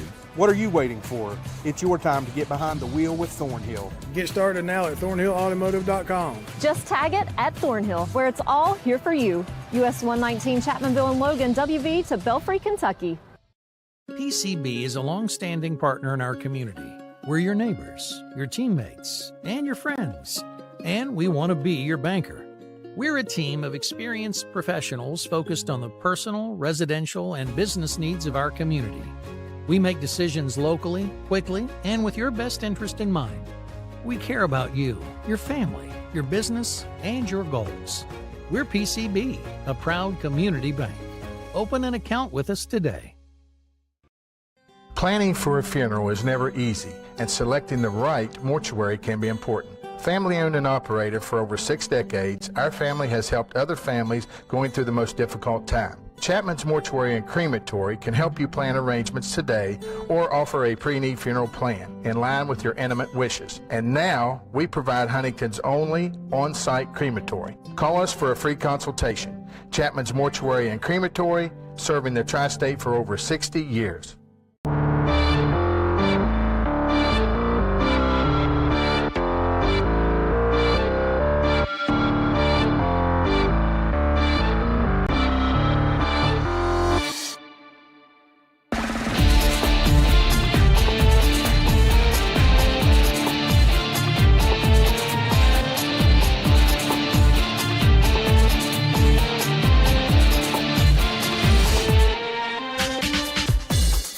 At Food Fair, fresh produce means we use local farmers and agriculture to provide the best for your family, from the farm into your hands. Convenience means providing cut-and-ready fruits and vegetables that give your family freshness without the prep time. By downloading the Food Fair app, you can shop fresh, collect cart cash rewards, and even have freshness delivered right to your door. Download the Food Fair app today and start shopping. Food Fair, conveniently fresh. The culture here at Mount West is to facilitate student success in a variety of ways. Students know that somebody cares. They know that there's somebody on the other table that is willing to do everything they can to make them successful. Somebody can walk in the door not knowing what they want to do, and they can talk through what their options might be. There's a program or a pathway for you here at Mount West. We have a pathway for anybody.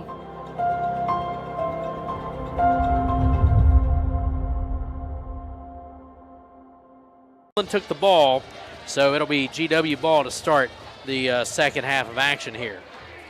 And GW will be moving from right to left in front of us. If you're keeping score and stats and otherwise at home, GW will be moving from right to left to start off the second half. The Midland coaches, if you look at them, their shirts are two-tone. They got these nice new gray shirts. They're the gray shirts, that's why. Yeah, and Coach Twan, as they like to call him. Yeah. I don't know a man that's he more looks like intense. he and Luke both look like they've had the coolers dumped on them already. They look like they played. They do. They do. And I'll tell you, Luke looks like he could play right now. Twan can too. Yeah, I know. As I'm saying, Luke has got his. He's been an off-season man. Hey, maybe it's do as I do. Maybe it is. Maybe it is do as I do. Nonetheless, set to kick it off is Tony Hornbuckle. That's not to say Twan that can't do it too. I know he can go. No question. Back to work for both of these teams as Hornbuckle prepares to kick it away. Deep to receive is Hunter Giacomo. Also is Keegan Sack. And also is Malachi Hall. Oh, sorry. Not Malachi Hall. That number's not on my roster anyway. It goes. 5 has it. It goes to Keegan Sack. Sack brings it out, and you've got, I'm not sure what's going on. It's a takedown. Yeah, they were still talking things over back on the 12-yard line, but you've got Sack who was down on the turf. He gets a hand up. He brings it out to the 29-yard line, and that will be where the Patriots take over 1st and 10. They're having a chat about something out there. Logan Hobbs was minding his business. Minding his business, and he got like belly-to-belly suplexed or something. Abe Fenwick will bring his team to the line of scrimmage. He'll keep Valentine in the backfield to his left, and to his right is Gunnar Flores. I believe it's 4.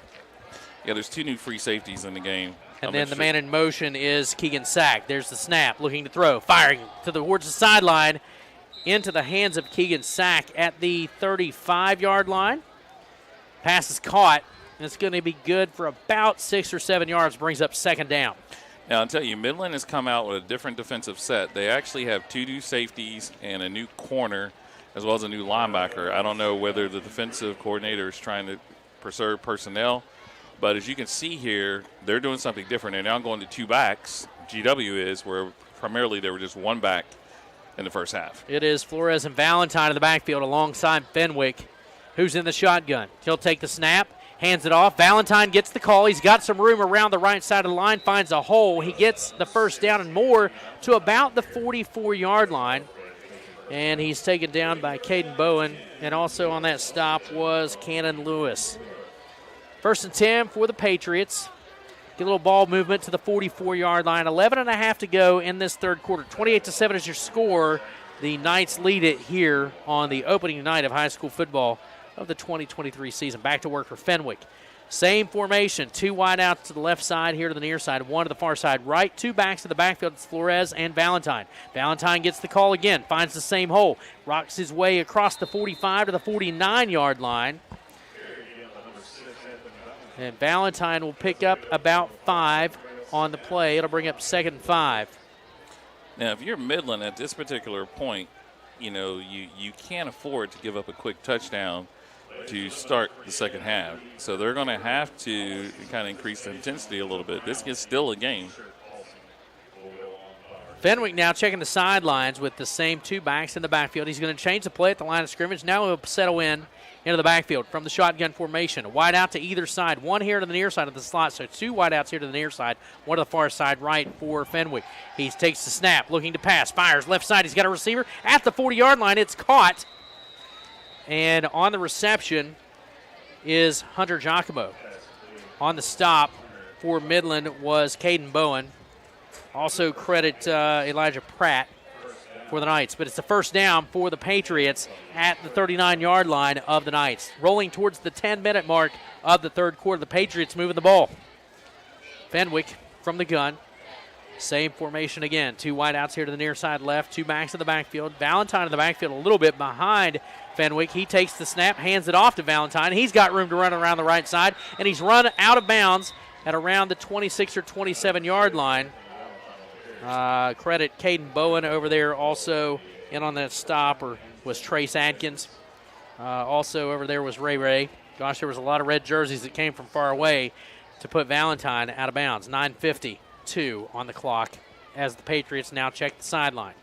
Now, apparently this is a strategy maybe we're not aware of. Maybe they're conserving some of these players for offense, but when you've stopped them consistently in the first half, but you change personnel that dramatically, you do upset the chemistry that exists. Fenwick will back up between the backs, Valentine and Flores. Single wide out right side, two here to the near side left. Valentine, he's going to look at the pass. Passes, right side, got a receiver. It's going to be bobbled and taken. That was a great coverage play. Was great by Zach Ramey. That was excellent coverage on The an intended all-state receiver. Oh, yeah, absolutely.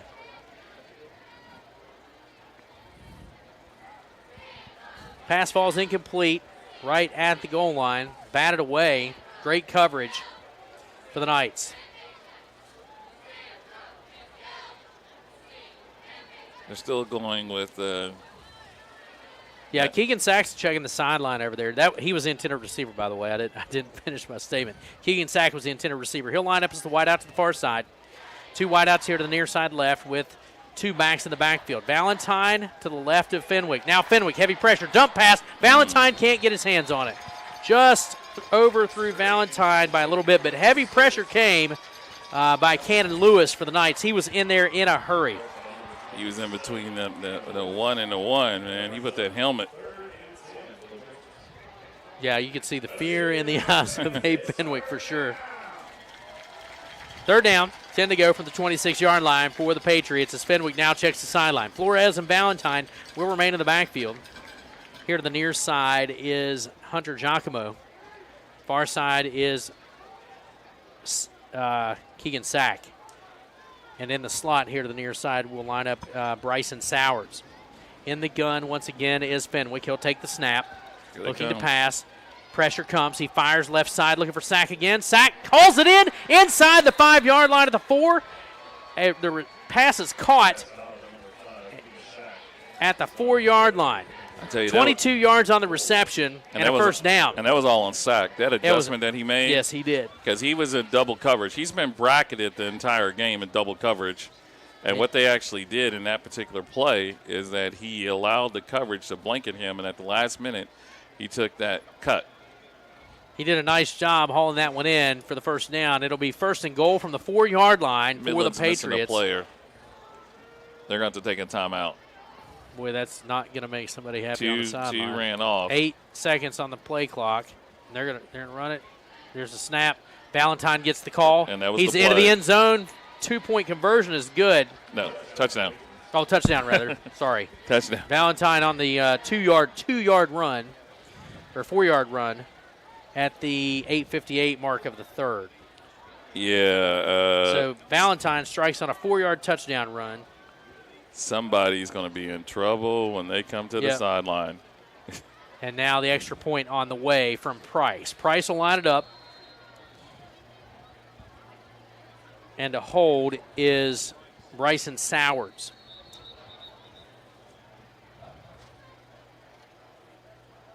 So a 4-yard touchdown run by Anthony Valentine. Extra point on the way, and coming off the field is Bryson Sowers. It's equipment.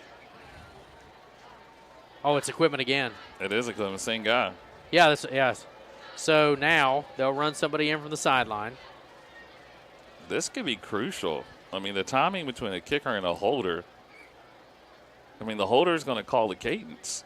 You got to think this is the guy who's been number 2 in practice, so they've done it a bunch. Now they'll reset the play clock. Price will line it up again.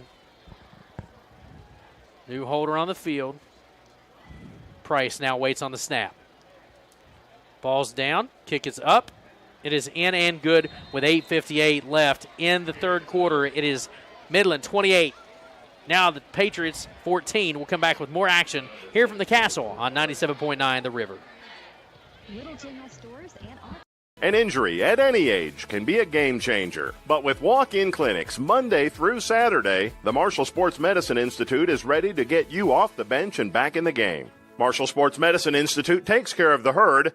Let us take care of you.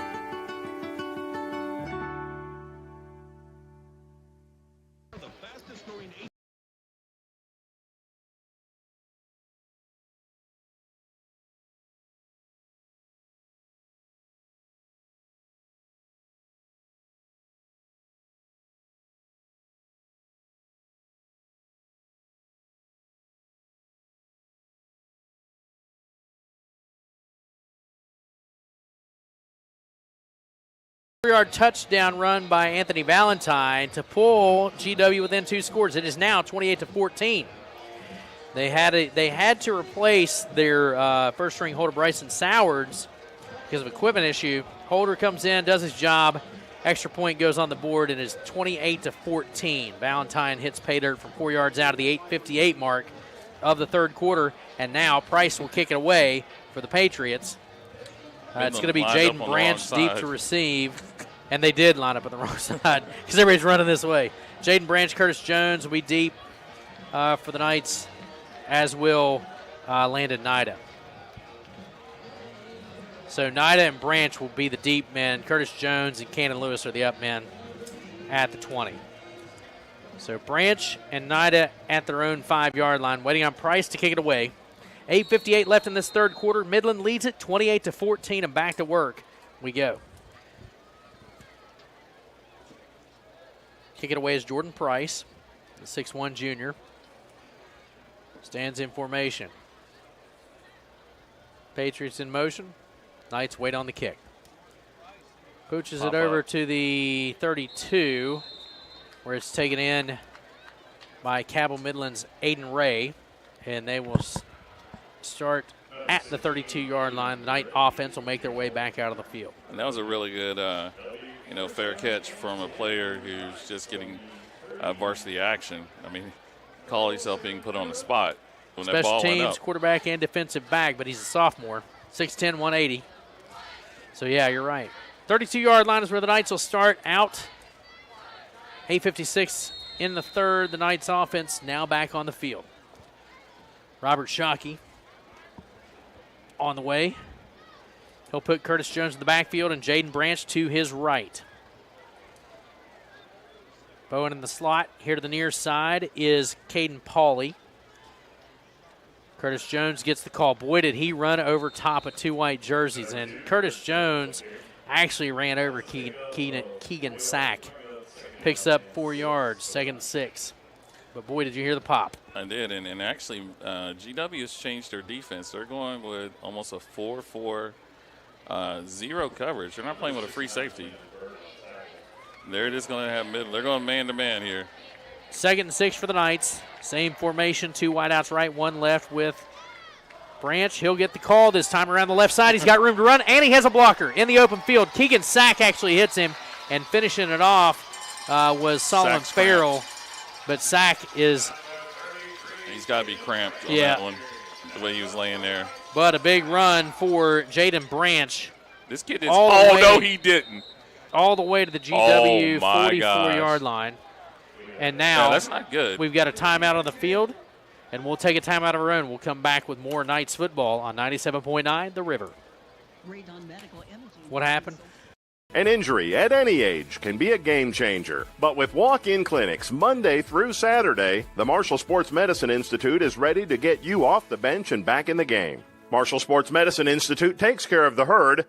Let us take care of you. The culture here at Mount West is to facilitate student success in a variety of ways. Students know that somebody cares. They know that there's somebody on that other table that is willing to do everything they can to make them successful. Somebody can walk in the door not knowing what they want to do, and they can talk through what their options might be. There's a program or a pathway for you here at Mount West. We have a pathway for anybody.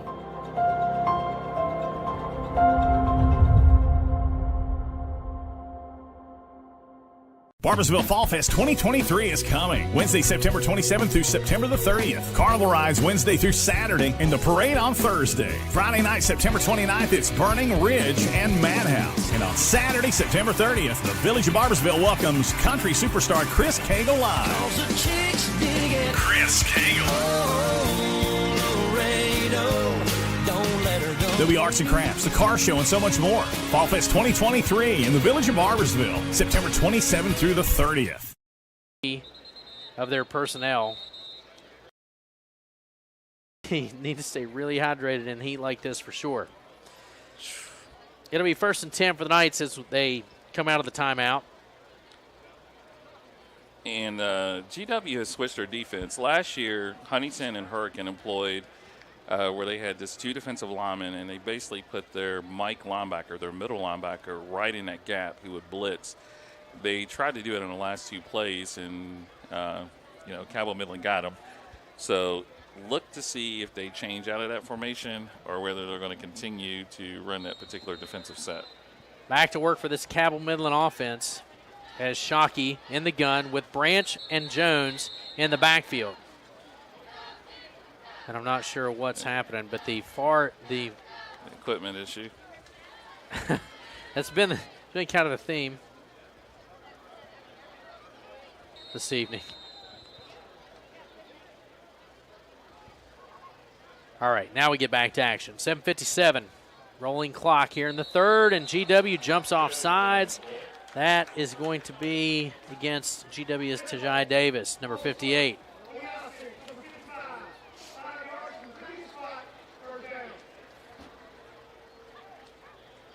See, he can't tell what number the kid's wearing.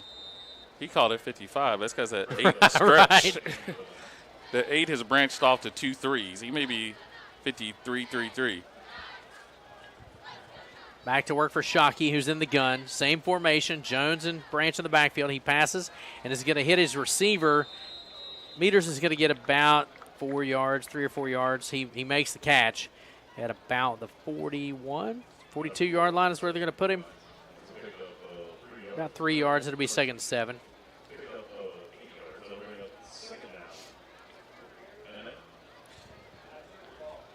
Hey,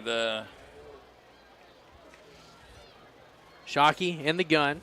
Two backs in the backfield. Curtis Jones, the recipient of the handoff, around the right side. He's got some room to run. Across the 35 and 30. Cuts back left. He's across the 25 and 20. 10, 5, dives, and is caught from behind by Keegan Sack. And Sack saves the touchdown. Man. A 40-yard run for Curtis Jones. This is amazing from an offensive execution standpoint. So 40 yards for Curtis Jones. Midland at the line of scrimmage. Keeper and into the end zone untouched is Robert Shockey. 3-yard touchdown run at the 7:03 mark of the third. Boy, this third quarter's taking a while, too. But a 3-yard touchdown run for Robert Shockey. Extra point on the way from Tony Hornbuckle.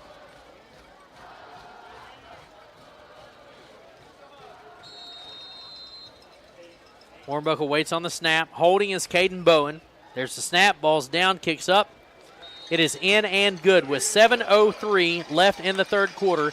It is Midland 35 and GW 14. We'll step away. We'll come back with more third quarter action right here on 97.9 The River. An injury at any age can be a game changer. But with walk-in clinics Monday through Saturday, the Marshall Sports Medicine Institute is ready to get you off the bench and back in the game. Marshall Sports Medicine Institute takes care of the herd. Let us take care of you. I care. care. I care. I care. I care. It doesn't matter how big or small your problem is.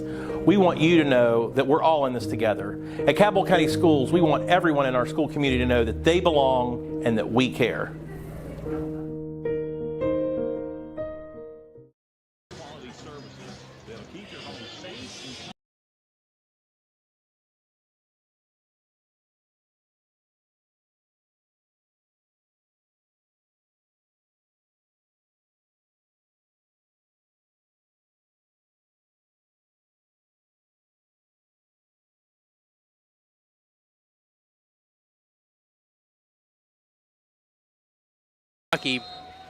Before that, it was a 40-yard run for Curtis Jones to set that up. 35-14 your score as the extra point was put on by Hornbuckle. The Hornbuckle's kick sails inside the 10. It bounces off the chest plate of Keegan Sack. Sack is going to be taken down and swarmed quickly at the 10-yard line. Boy, did Midland after that, after the bobble with that ball, they swarmed Keegan Sack. Nowhere to go. Cannon Lewis initial hit. The ball will be on the 10-yard line. We'll see if they're going to give him the 11, it looks like. 12-yard line, they say. 6:55 left in this third quarter. Midland on top 35-14 after Curtis Jones set up a 3-yard touchdown run for Robert Shockey. The extra point was good by Tony Hornbuckle, and now the Patriots have the ball 1st and 10 from the 12-yard line. 6:55 left in this third quarter as Abe Fenwick will stand in the gun. Two backs, one to either side. It's Flores and Valentine. There's the snap, looking to pass, fires, and it is caught at the 17-yard line by Hunter Giacomo. And he'll pick up 7 yards, 2nd and 3. So in this particular point of the game, like I said, Midland is sort of really settling in, but I would like for them to kind of increase that defensive pressure. You don't ever want to get in a situation where you get complacent, even though you have a large lead in a game. This is still football, and your opponent is still trying to win. Fenwick with 2 wideouts right side, one here to the near side left. Takes the snap. Hands it off. That's the sack. Sack is covered up by Cannon Lewis, and also on that stop was Cabell Midland's number 55. That is Matthew Edwards. Strong guy. Yeah, for sure. A short gain makes it 3rd and 2, and the ball will be placed at the 20-yard line. 3rd and 2. 5:55. Clock rolls towards the end of the third quarter.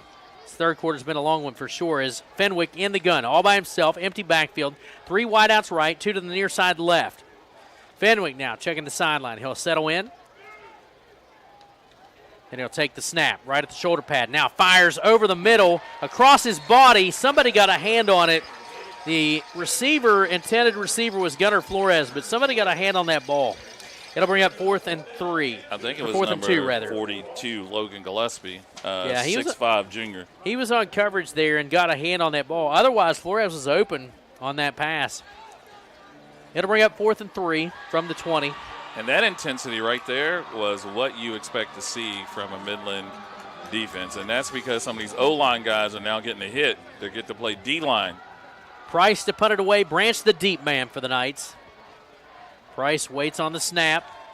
Right at the helmet, pulls it down, kicks it away. Wobbly kick, and there's a block in the back right there. No call. Nah, that's not going to be the call. That's going to bounce to the 49, bounce out at the 48-yard line. There was one back here too. Yeah. But there's no flag down. Oh, there is. He threw there it. is? He did throw it? He did throw it. I think it should be either a block in the back or a hold. It was on Hobbs. Hobbs has been giving him there was the one at business. midfield too. Yeah, Hobbs been giving him the business today. Yeah.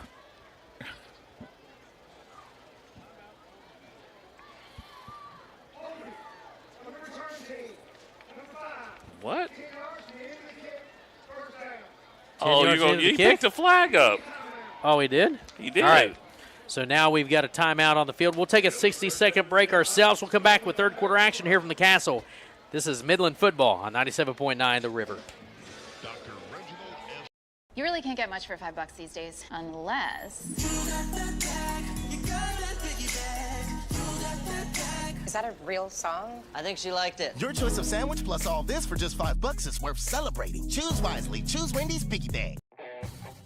Looking for fair prices, professional service, and the most customer-friendly shop in the tri-state? Then Freedom Gun & Pawn in Lavalette is your kind of place. Freedom Gun & Pawn has the best selection of new, pre-owned, and vintage firearms, plus a large stock of ammo and accessories. Freedom Gun & Pawn is everything you want in a gun and pawn shop. Freedom Gun & Pawn, proud to support our local high schools and communities. Across from Food Fair in Lavalette, online at freedomgunandpawn.com.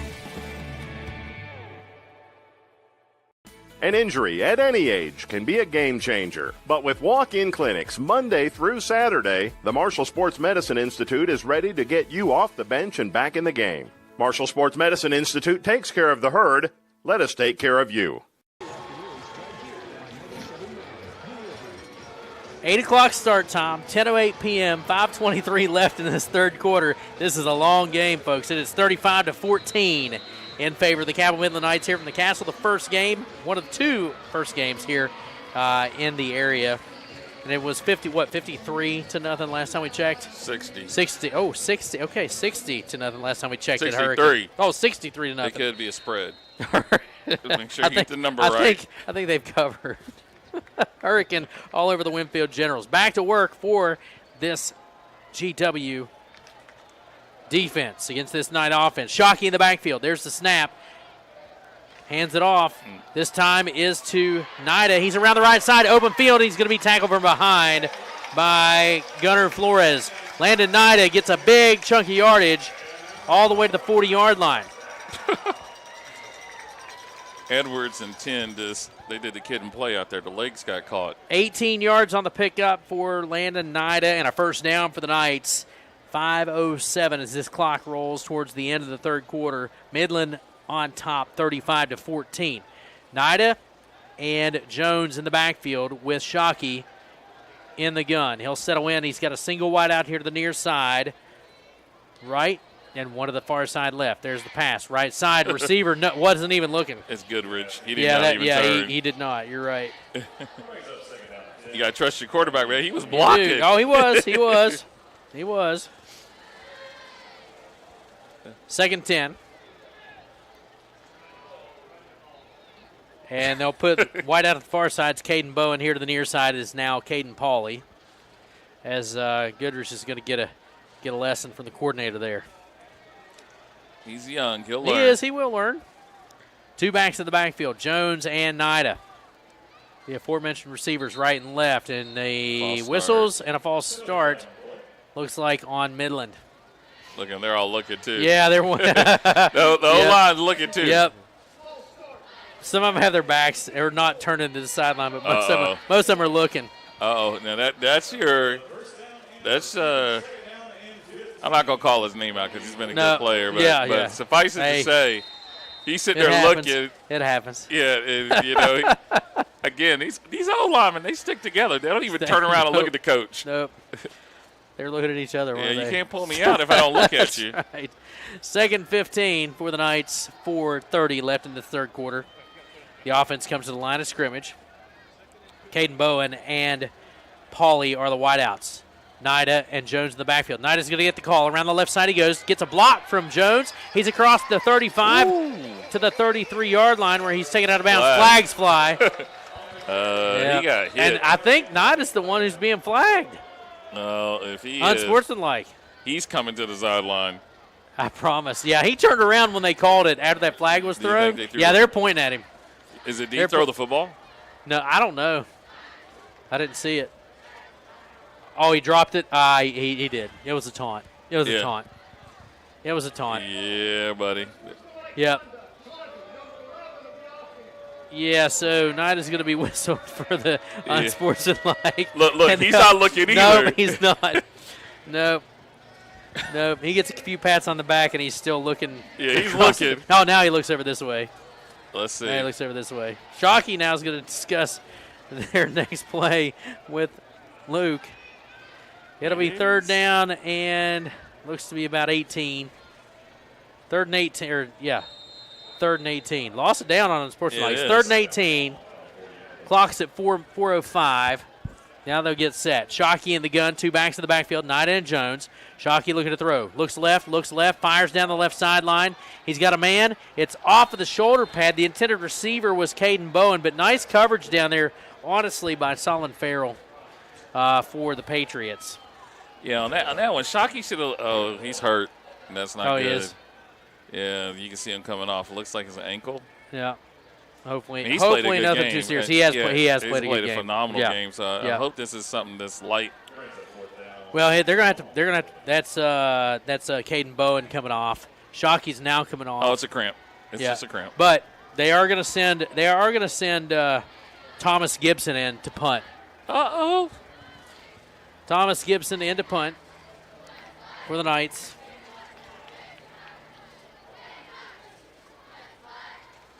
Snap. Kick is away.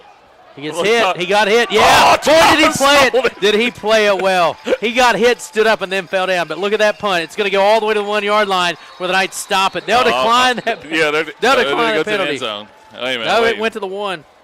Oh, yeah, you're declining Did you see that? He got hit, was standing up, and then everybody goes, oh, and then he fell.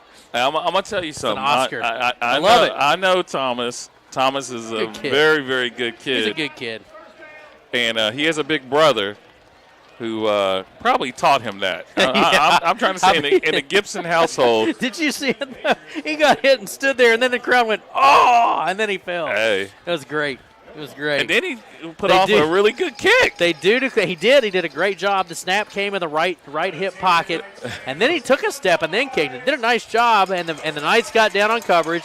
It stopped on the 1-yard line, and that's where Abe Fenwick and the Patriots will take over 1st and 10. He just did a chest bump with his long snapper. Why not, man? He deserves it. And let's give some credit. He did get hit. He did get hit. Let's give some credit to Anothercut, too. He's been putting that ball where it needs to go. Yep, agreed. So now Fenwick is going to check the sidelines. Play clock's at 15 and 14 and 13. Now they'll settle in. 2 backs to either side of Fenwick. There's the snap. Hands it off. Oh, Valentine, room to run around the left side. Oh. He gets by 1 defender, 2 defenders, and he's taken out of bounds at around the 15-yard line. A nice job of Valentine getting some space out of the end zone. On coverage for the Knights is Trace Adkins.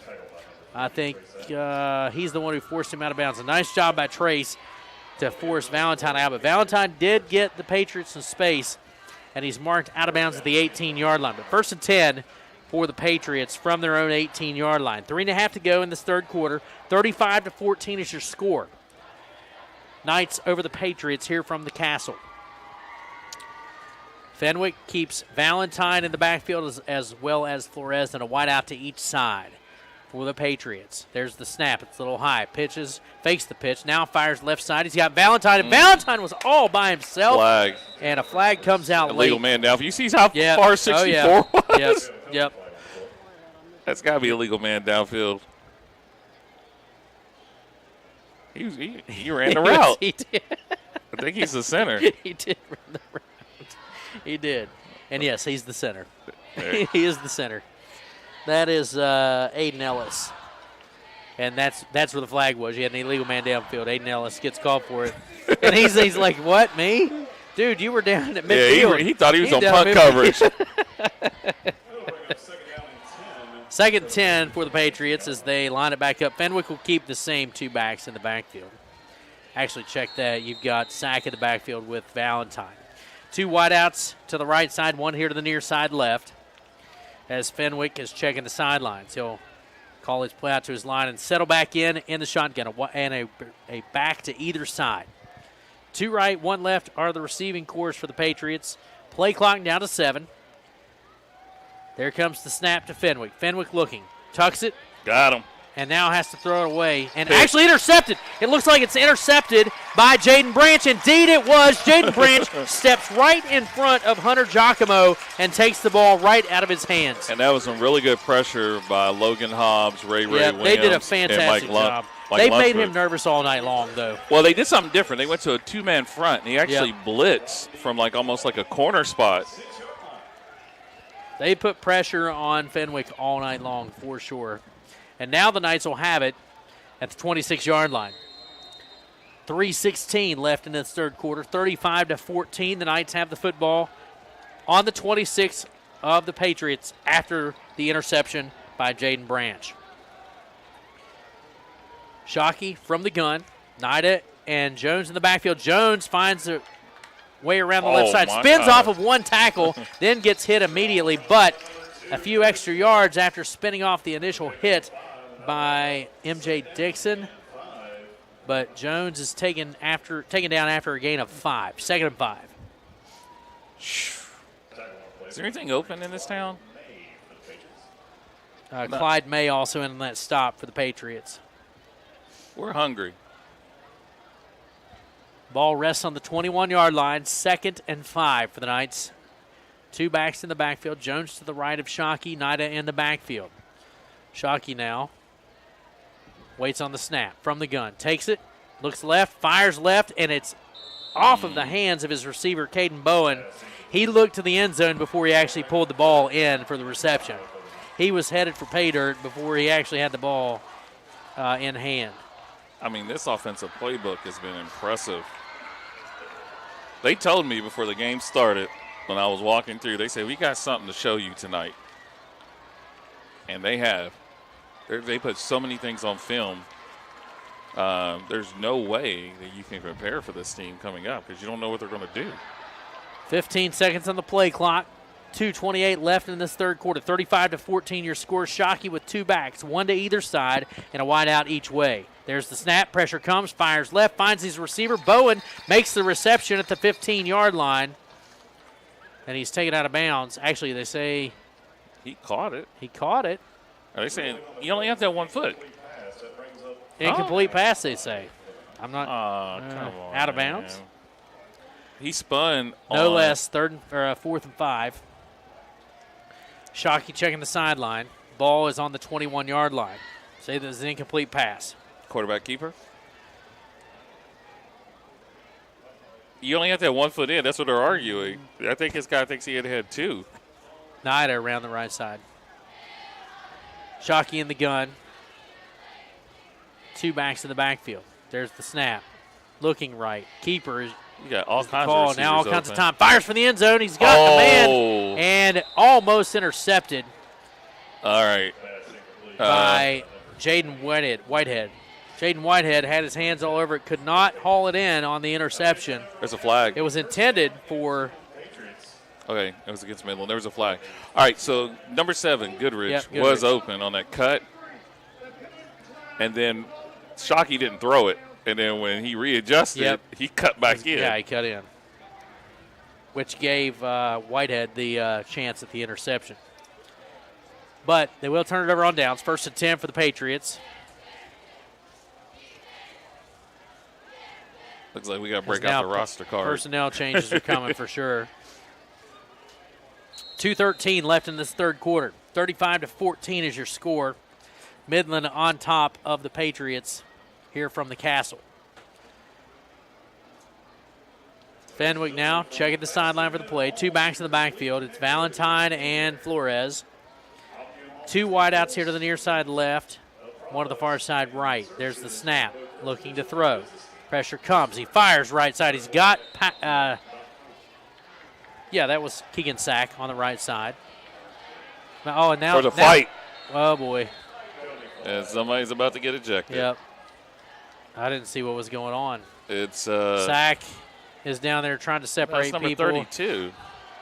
That is Noah Sargent. But there were some hands being thrown there. There were. I only caught the end of it. I saw Sack running back real quick. And That's I what thought, he was trying to separate. He was trying to separate people. Sack was trying to separate people, and now they'll get it sorted out. Flags.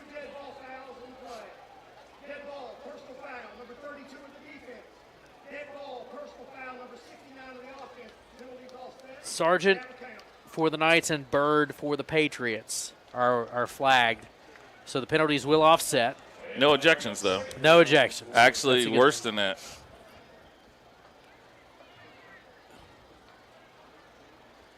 So Coach is taking. Someone's night is over. Coach is going to take him back to the locker room. Someone's night is over, and ladies and gentlemen, you probably should do a lap counter for him tomorrow because that's probably what's going to happen. It is now 2nd and 2 from the 29-yard line for the Patriots. Fenwick in the gun. 2 wideouts left, 1 right. Valentine gets the call. Stutter steps. He's got some room to run. He'll pick up the first down and more across the 35 to the 36-yard line. And Cannon Lewis on the stop for the Knights. It'll be 1st and 10 for the Patriots as they move the sticks. Minute 40 left in this third quarter. That has been an hour long. It seems like it. Third quarter's lasted a while. Hey, 35-14. They are breaking us in. 35-14 your score. The Knights up in this one, headed towards the fourth quarter. Fenwick in the gun, takes the snap. Valentine gets the call again. He's got a little room to run across the 40 to the 43 and 45. And still the pile and flags fly again as Valentine is taken down at midfield. All right, so this kid was still in play. There was no whistle. I mean, I have no idea what this call could be unless it's a sideline warning for GW. Could be that. I didn't see anything out of the way. No, I was watching it. There was nothing out of the way. So a face mask on the defense. 10 yards from the end of the run, so it'll go to the 40-yard line is where the Patriots will have it into Midland territory. So he was stopped at midfield. Oh. Yeah. But. Yeah, I think they can assess that now. Okay. One of the new rules. All right, I got you. So the ball will rest on the 36. It'll be 1st and 10 for the Patriots. Fenwick in the gun, 2 backs to either side.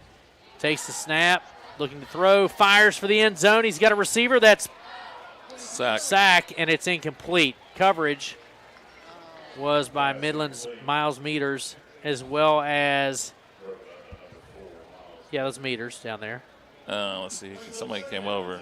It looks like 24 Pratt. Also, Curtis Jones was down there as well.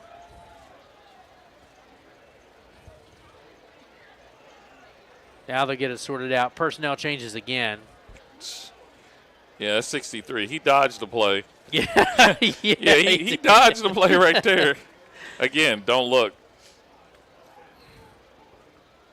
Back to work for Fenwick and the Patriot offense. 48 ticks left in this third quarter. Fenwick in the gun. Valentine to his right, just behind him. Looking to pass again. Pressure now comes. Cannon Lewis dumps it off. Valentine gets it. He gets a block. And now Valentine's going to get positive yardage towards the 30-yard line. He'll be taken down at the 31-yard line. No. We got a players down. It looks like a cramp, though.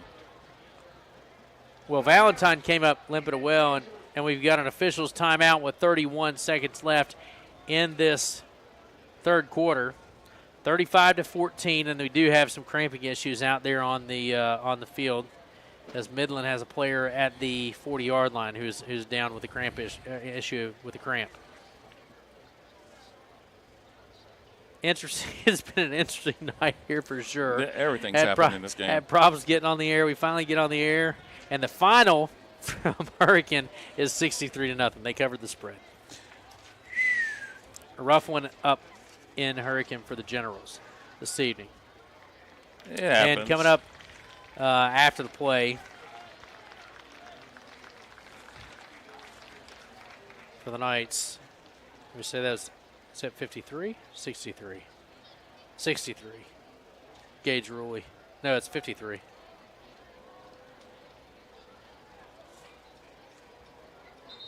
And that one I don't have on our updated.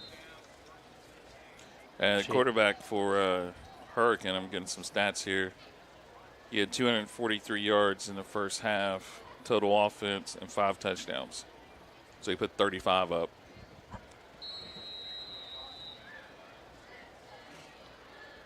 So back to work for the Patriots. 25 ticks left on the clock. They're going to let this one roll. They might get a play away. Thought they're going to let it roll to the end of the quarter, but they will send a man in motion. That's Flores. There's the snap, looking to throw, and finds his receiver for the first down. Fenwick finds Flores at the 24-yard line for the first down. 10.6 seconds left in the third as the sticks move for the Patriots on the reception from Fenwick to Flores. 1st and 10.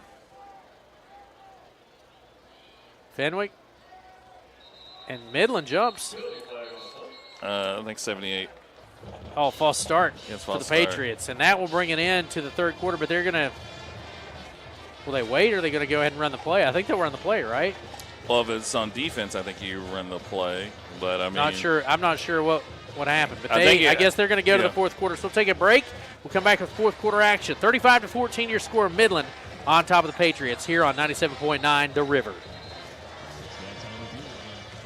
An injury at any age can be a game changer. But with walk-in clinics Monday through Saturday, the Marshall Sports Medicine Institute is ready to get you off the bench and back in the game. Marshall Sports Medicine Institute takes care of the herd.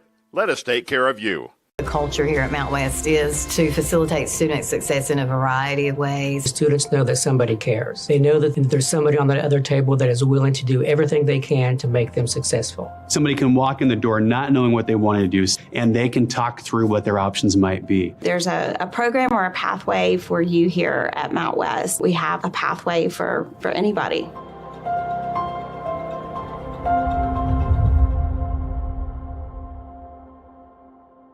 Barbersville Fall Fest 2023 is coming. Wednesday, September 27th through September the 30th. Carnival rides Wednesday through Saturday and the parade on Thursday. Friday night, September 29th, it's Burning Ridge and Madhouse. And on Saturday, September 30th, the Village of Barbersville welcomes country superstar Chris Cagle live.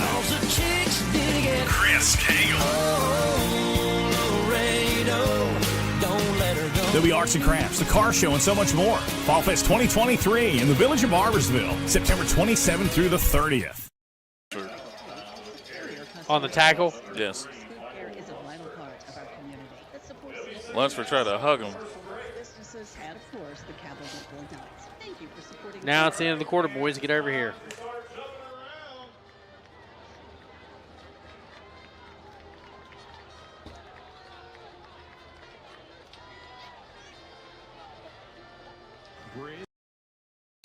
The Marshall Orthopedics High School Game of the Week is presented by the Marshall Sports Medicine Institute. Fueled by your neighborhood Par-Mart store. If there's not a Par-Mart store near you now, there will be soon. And sponsored by Huntington Highway Safety Distracted Driving, Chase and Elkin State Farm, Tax Masters Pro Books, and Kid Sale.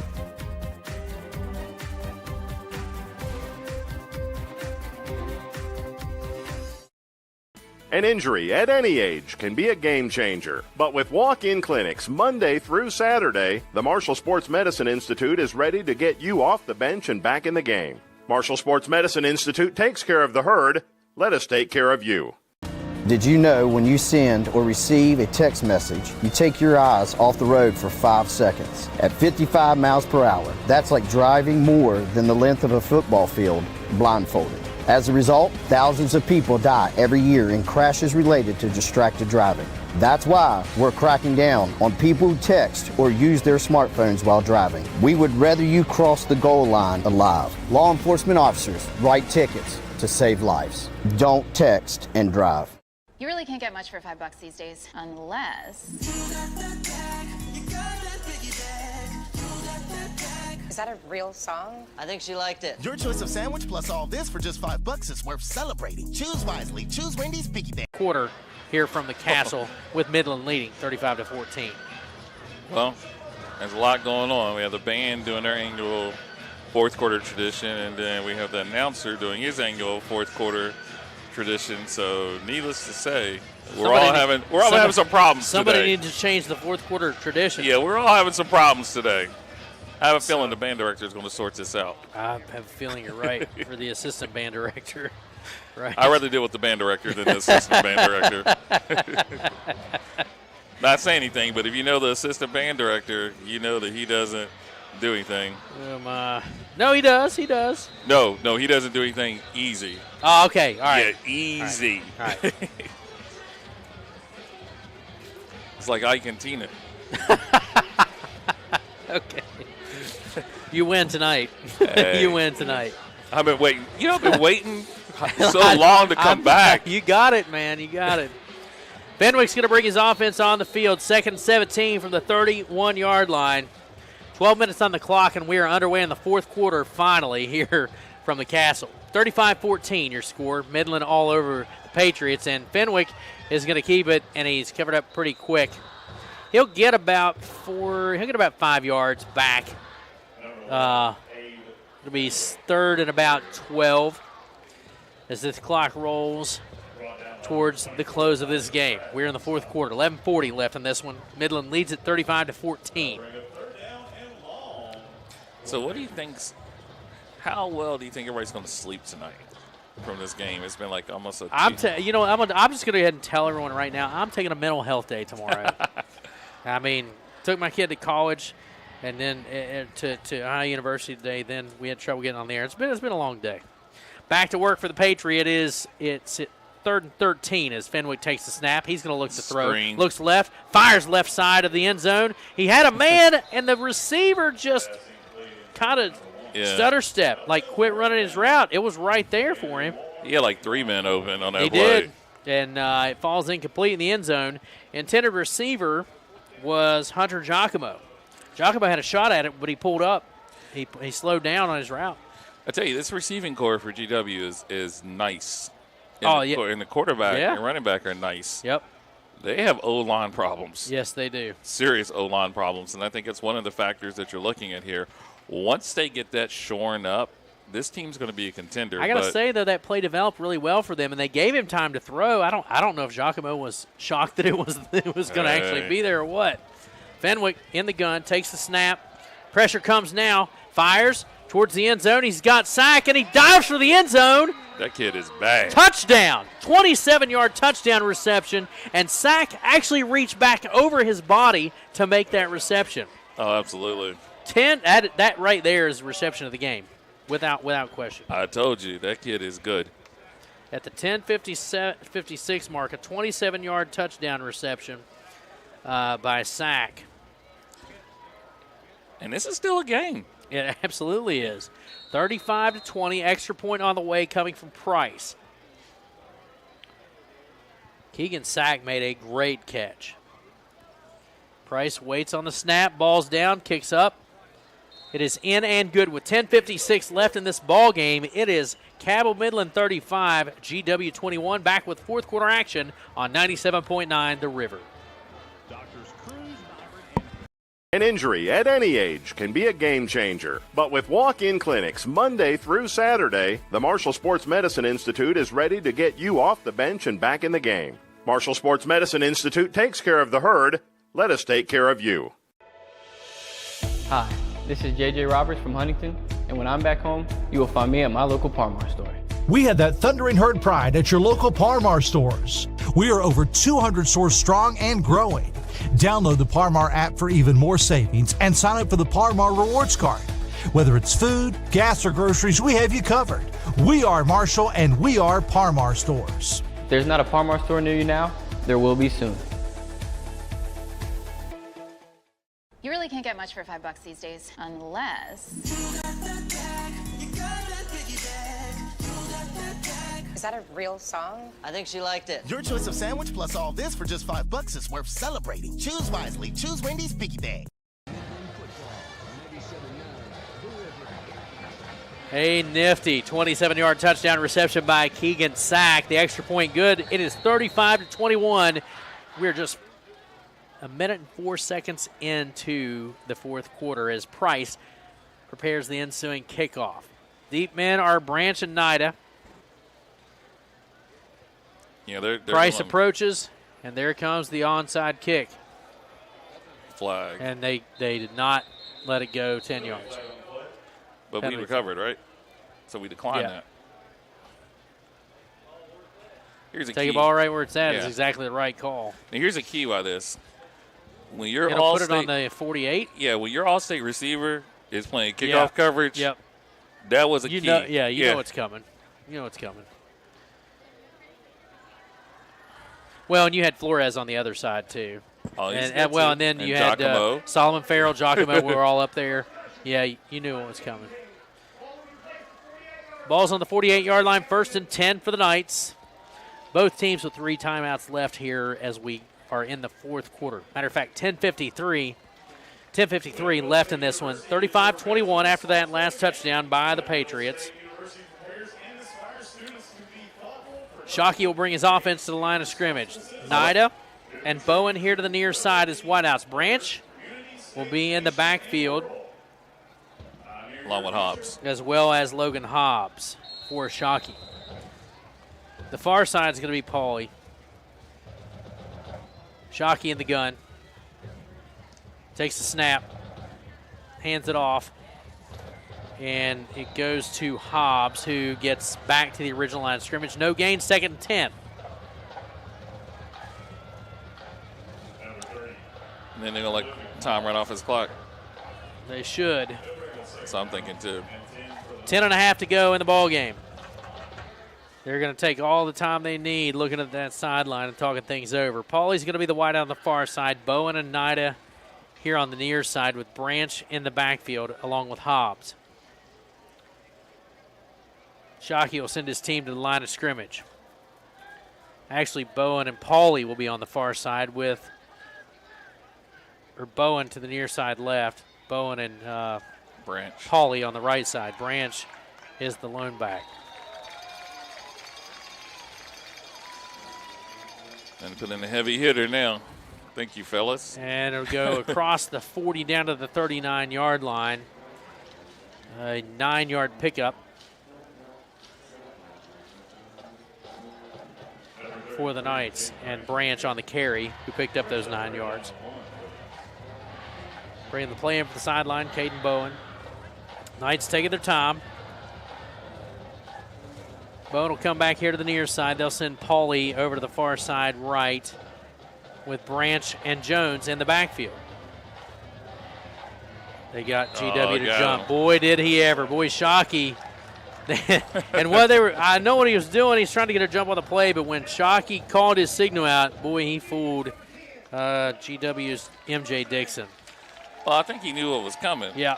Like, we all knew it was coming. He was going to be either that dive or that fake and going around in. Yep. They'll get that penalty marked off, and the ball will be placed at the 34-yard line. 1st and 10 for the Knights. Far side is Pauly. Here to the near side is Bowen. Jones in the backfield with Branch. Shockey into the gun. Plenty of time, 13, 12, 11, and 10 on the play clock as now Shockey will take the snap, hands it off. Jones bulls forward across the 30 to the 25. Boy, he took 2 or 3 people with him. Sack was one on the tackle, but also the big lineman. I think that's 58. Yeah. That's Tajai Davis, but Jones absolutely carried them to another first down for the Knights. And I thought GW was going to be unlucky. There was going to be like a 9 3/4 yard carry. It was 10 yards. Yeah, it was 10 yards. Like, they would have just been upset if it was short. Yeah. 1st and 10 for the Knights. Far sideline goes Pauly as the wide out. Here to the near side is Bowen. In the backfield is Jones alongside Shockey is Branch to the right side. Shockey takes the snap.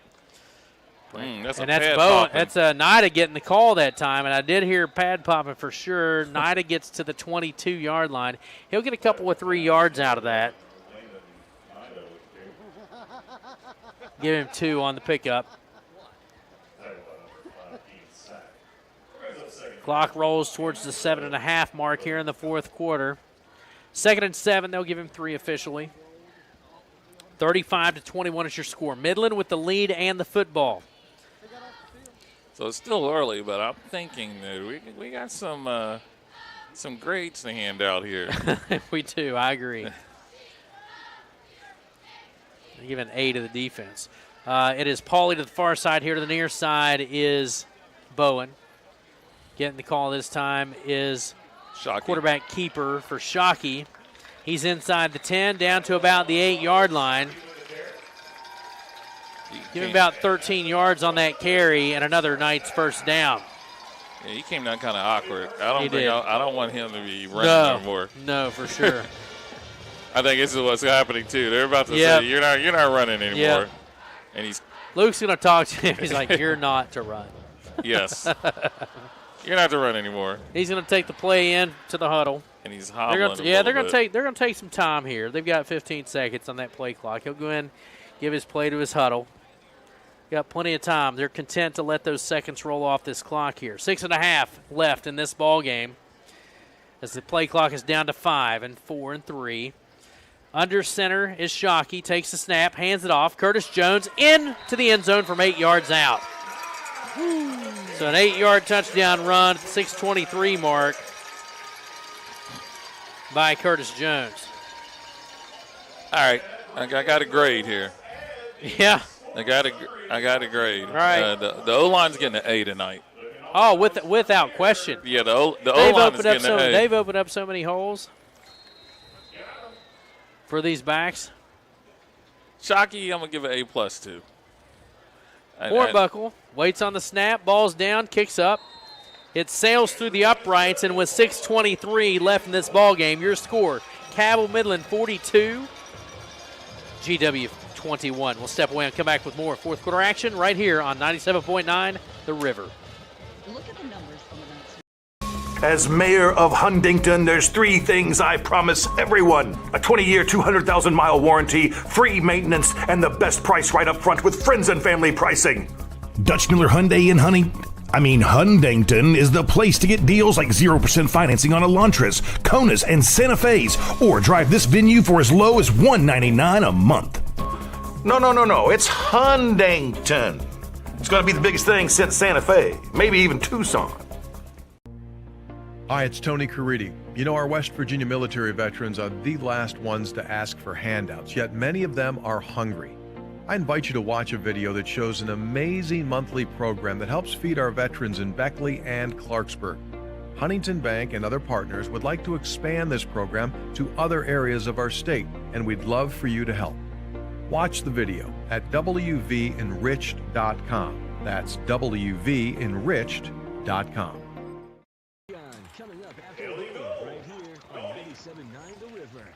6:23 left in this ball game. Chris Tatum and Kent Bryson with you here from the castle on the campus of Cabell Midland High School. Your score, 42-21 in favor of the Cabell Midland Knights, courtesy of an 8-yard touchdown run by Curtis Jones. They answered right back. It took them a little bit, but it's a nice sustained drive to eat some clock up here in the fourth after Keegan Sachs scored on a terrific reception, 27 yards out on a touchdown strike from Fenwick to Keegan Sack to make it 35-21. Then at the 6:23 mark, the nice strike back with an 8-yard touchdown run from Curtis Jones. The extra point was good, making it 42-21. So now the Knights will kick it away. And I think somebody must say we've got a TV timeout. There's a TV timeout on the field, which is why the extra time here. This is really interesting. I've seen this done before. The quarterback comes over, and I don't know whether he's talking to his father or a brother. Yeah. But he's done it like 3-4 times. And speaking of, and apologies to anyone we missed tonight, we were given about a dozen uniform number changes this evening, so apologize to anybody we missed. We will have their correct roster next week. We did not get that until right before game time. But anyway, new unis look great. They remind me a little bit of those. Don't say it. Do not say it. What? You're going to say it. The Patriots? No, I thought you was going to go back to the undefeated Pewters. No. They remind me of the Patriots uniforms. Remember they used to have the stripes on the red uniforms? They've had those. Those are those. They also looked at the Ohio State Classic. I agree with that. They do look like that. But you remember the Pewters? The red's a little off. We love the Pewters. I do like the Pewters, but man, are those hard to read. Yeah, those are hard to read. The state championship game Pewters. Those are a nightmare for a guy who has 80 pairs of readers with him at all times. Readers? I got progressive lenses. I think I can see in different dimensions now. Hornbuckle on the approach on the kickoff. He booted that one as well. It's going to bounce inside the 5 and into the end zone. It's the best kickoff of the night. That one sails through the end zone, and the GW Patriots will have it on the touchback. Boy, his mama's happy. His mama is happy about that kickoff. He has a great fan. Yeah, absolutely. Absolutely. Was his mom? Yeah, his sister. Sister. That's okay. Mom's next to him. Yeah, the mom's like, now Sis is giving Mom a hug. Hey, listen, I'm going to let you know, when you're a Midland football family, you become a critic too. Like all these kids are gonna get graded when they get home by their parents too. You're They're right. like, "You did this." Oh, you did this." absolutely. They'll hear it all week from But everyone. it'll be happy. Yeah, they'll hear it all week happy. from everyone. You get it with a smile. Yeah, that's true, though. 6:21 left in this one. Hornbuckle's kick, his best of the night, bounced inside the 5 and through the end zone for the touchback. The Patriots will have it 1st and 10 on the 20-yard line. 42-21 your score after an 8-yard touchdown run by Curtis Jones. So, again, a little late getting on the air. We finally got here. Welcome to the first ball game of the season here on 97.9 The River. Kent Bryce and Chris Tatum with you here from the Castle. Jason Toy, our good buddy, out of town for this one. He will be back next week. Hard to tell. He'll be here along with him. You know what I'm watching next week? Tomorrow, Video Productions. Yeah? Yeah, our That's distant right. relatives of the game. And I wish them nothing but success. I hope the score That's is a good bunch. 55-54. They actually helped us get on the air tonight, man. They did. Those guys worked their tails off. So did Jason. Jason, being out of town, actually big help getting us on the air tonight, too. I still want a cup. I'll take a cup as well, a clean cup. Oh, definitely clean. 6:21 left in this one. The Patriots have the football. Fenwick in the gun. Valentine to his right. 3 wideouts left. 1 here to the near side right. Looking to pass is Fenwick. Fires. Left sideline. Has a receiver. Does not lay out. It was just out in front of him. The intended receiver was Solomon Farrell. So just out through him by a bit. Did have a nice line out there, but overthrew him just by a bit. Yeah. 2nd and 10. Do you see that corner blitz by? Oh, yeah. I mean, that kid had to make a business decision. He did. GW is a high academic school, so he was able to rationalize what was the best course of action. Yes. Deductive reasoning. Absolutely. For sure. Fenwick again in the gun. Valentine to his right in the backfield in the same setup. 3 wideouts left, 1 to the right side here on the near side. Looking to throw is Fenwick. Pressure comes. He's hit as he throws. It falls incomplete here on the near sideline. And the intended receiver was Giacomo. That'll bring 3rd and 10 for the Patriots. I'm telling you. 6:08 left in this ball game.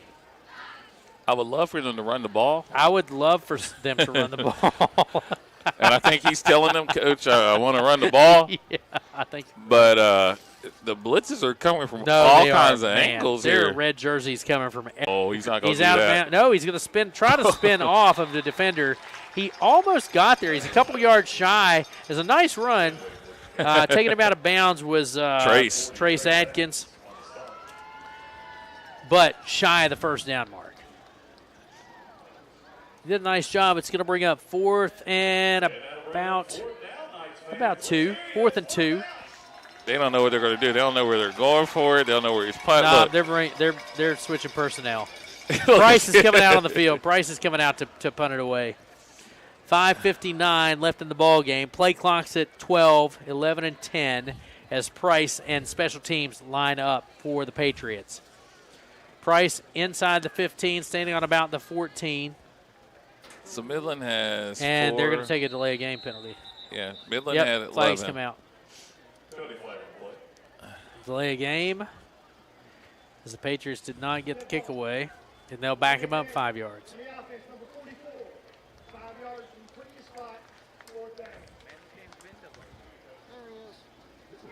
Ball will be on the 23-yard line.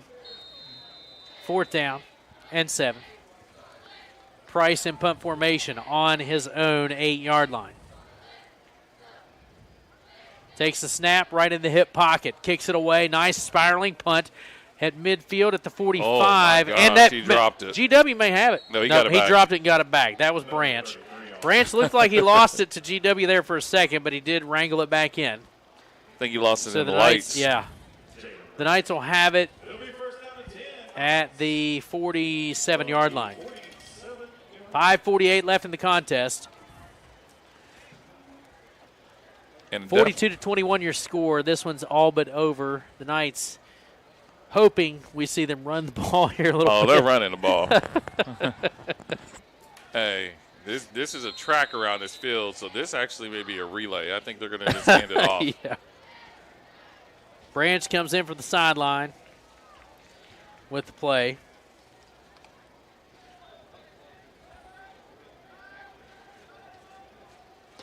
In the gun is Shockey. 2 backs in the backfield. There's the snap. Swing pass out to Nida. Nida to the 50-yard line. Inside the 50 to the 48. He's going to get forward progress to about the 48. So Nida on the reception. That sack is laying Give him on about 5 yards. Give Nida 5 yards on the pickup. 2nd and 5. Clock rolls to the 5-minute mark of the fourth quarter. 42-21 your score. Knights on top of the Patriots. I really think this is going to be a game that people are going to come back and watch film on because they knew it was supposed to be a close game. But really, from the opening play, Midland has dominated this game. I think you got the changes in personnel offensively, and the defense just played lights out this evening. Back to work for the Knights offense. Shockey in the gun. Takes the snap. Hands it off. That is to Logan Hobbs. Hobbs picks up a few to the 45-yard line. Give him 3 officially. That'll bring up 3rd and about 2 for the Knights. You know they give a trophy for this game. Every week they give a trophy for I think they call it Friday Night Lights. Gotcha. So they'll have to do this whole big trophy presentation. I wonder if they'll touch it. I don't know. They may have a whole phobia like the Stanley Cup, like don't Right. touch it. 3rd and 2 from the 45 for the Knights. Shockey in the gun. A back to each side. Branch gets the call. He's got some room to run. He's across the 40 and 35. Taken down at the 33-yard line.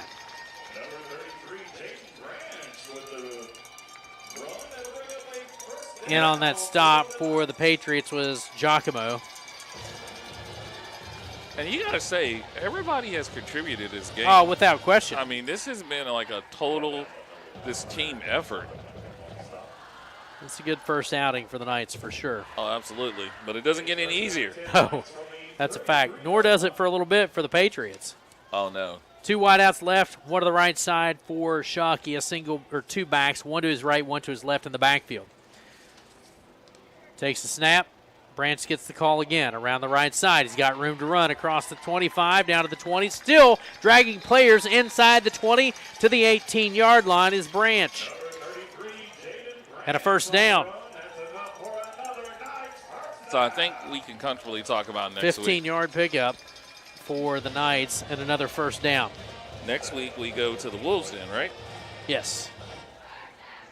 Get there it's a big early, game folks. out there tomorrow night, too. Yeah. Actually, they're in Huntington. Oh, they're in Huntington tomorrow They're in night. Huntington. I knew they played one another, but I knew it was a big game. I thought it was a I already spring talked. game. I tried to reserve a parking spot. I was told I have to park wherever they let me. 1st and 10 for the Knights after Branch's pickup of 15. In the gun, takes a snap. Now he's going to cut back left, throws it to the left sideline. Intended receiver was Caden Bowen. Okay, he was way out of bounds. Yep. It falls incomplete, out of bounds. 3 minutes left in the contest. 2nd and 10 as the Knights come back to the line of scrimmage.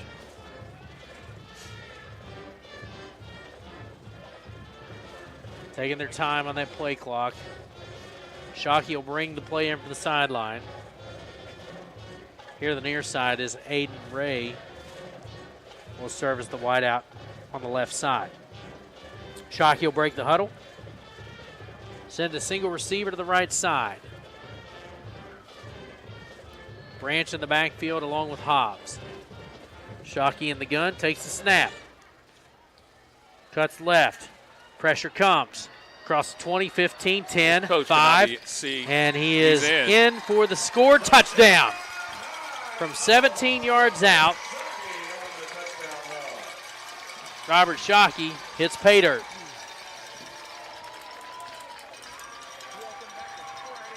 I think he lives up to his moniker. Rob Shockstar. Shockmaster. No. The Shockmaster was a terrible gimmick. That was a great gimmick.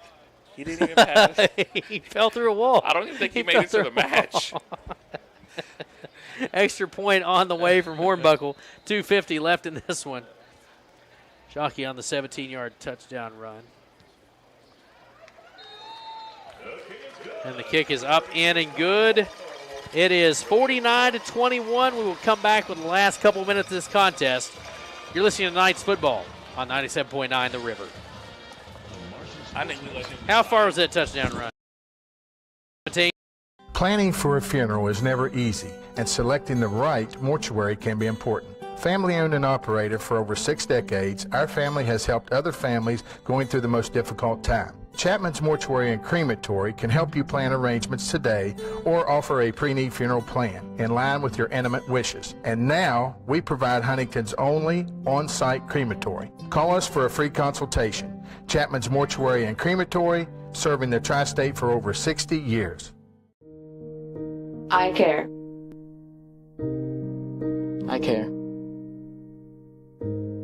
I care. I care. I care. It doesn't matter how big or small your problem is. We want you to know that we're all in this together. At Cabell County Schools, we want everyone in our school community to know that they belong and that we care. Left in this ball game as Hornbuckle prepares to kick it away after a 17-yard touchdown run by Robert Shockey. The extra point was good from Hornbuckle, and now Hornbuckle kicks it away. Nice end-over-end kick to the 10-yard line. Taken by Sack. Sack is across the 20 and 25. Ooh, he took a And hit. he took a shot at around the 27-yard line. He's down. He's and up, he's going to get some down. help up for sure. Flores and then also Tyree Wesley help him up. Yeah. He's going to stay out there, but he did take a shot for sure. He took it. Because, I mean, he was going forward, and I don't think he saw that second hit coming. He didn't even get a chance to brace himself. First and 10 for the Patriots from the 20. They put him at the 29-yard line. So Fenwick will have Sack and Valentine in the backfield. Or actually, Sack's going to line up over on the left side of the slot. Wide out to either side. There's the snap. Valentine gets the call. Up the middle he goes. Finds a hole across the 35-yard line. He's wrestled down from behind. And on the stop was Trace Adkins. Who was 72 for us? That's a big kid. Dawson Cooper. Patriots now look at 2nd and 4 after a 6-yard pickup by Valentine. 2:15 on a rolling clock here in the fourth quarter. 49-21 is your score. Midland all over the Patriots here this evening. Knights getting the job done. And the Patriots are content to let that clock roll as well. Fenwick in the gun, takes a snap, hands it off, and nowhere to go. He is just bowled over. Oh. Trying to get up is Sack. I would just lay there. I probably would too. I mean, he is taking a beating tonight. Yeah, I was yes. going to say, Coach, can we take a little timeout maybe? Picks up a yard on forward progress, makes it 3rd and 3. Ball rests on the 37-yard line. Cooper on the stop again for the Knights. 3rd down 3. Patriots checking that sideline. Boy, I think that Fenwick is hobbling a little bit as well. That's what I'm thinking. Yeah, they're going to let that clock roll. Minute 15 left in the contest. Play clock is now at 5 and 4 and 3. He'll take the snap right as that play clock hits 0. Hands it off. That is to Sack. Sack fights his way to the 40-yard line for a first down. Actually, he'll get to the 41, where the spot will be. Then they're going to move the chains. A minute to go in this ball game. 49-21 your score. Midland's going to come away with win number 1 on the season in their opening contest here at home at the Castle. Student section is kind of emptied out. Still a good number of people here at the ball game, though. It is. I'm sitting here kind of watching some of these kids, and I realize that they're going to have to run one more play. We got some kids that are sitting on the sidelines we don't have numbers or names for. Hopefully they'll update it. Maybe. 28 seconds to go in this one. And I think they're going to let this one run out with your final score. Midland 49 and GW 21. We'll take a quick break and we'll come back and close things out here from the Castle. The Knights roll to win number 1 on the 2023 season here at home by a final score of 49-21. Back with more and to close this one out from Cabell Midland High School here on 97.9 The River. Hey, how long? The Marshall Orthopedics High School Game of the Week is presented by the Marshall Sports Medicine Institute. Fueled by your neighborhood Par-Mar store. If there's not a Par-Mar store near you now, there will be soon. And sponsored by Huntington Highway Safety Distracted Driving, Chase & Elkin State Farm, Tax Masters Pro Books, and Kid Sale.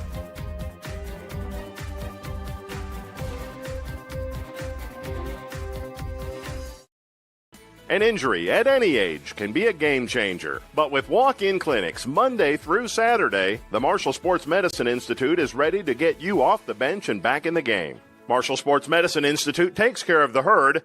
Let us take care of you.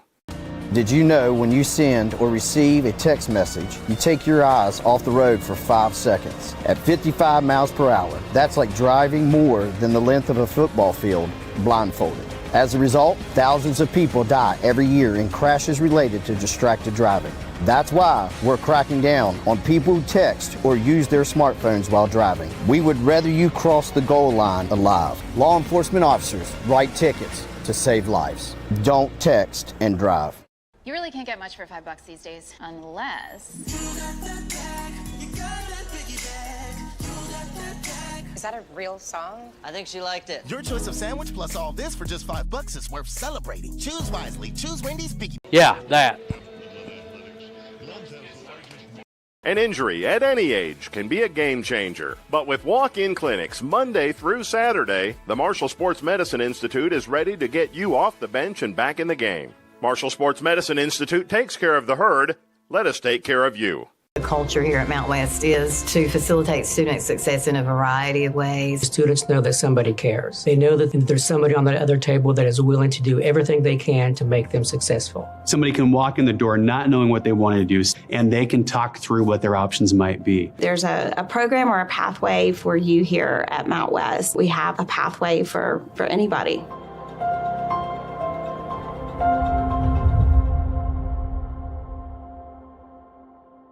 Barboursville Fall Fest 2023 is coming. Wednesday, September 27th through September the 30th. Carnival rides Wednesday through Saturday and the parade on Thursday. Friday night, September 29th, it's Burning Ridge and Madhouse. And on Saturday, September 30th, the Village of Barboursville welcomes country superstar Chris Cagle live. Chris Cagle. There'll be arts and crafts, the car show, and so much more. Fall Fest 2023 in the Village of Barboursville, September 27th through the 30th.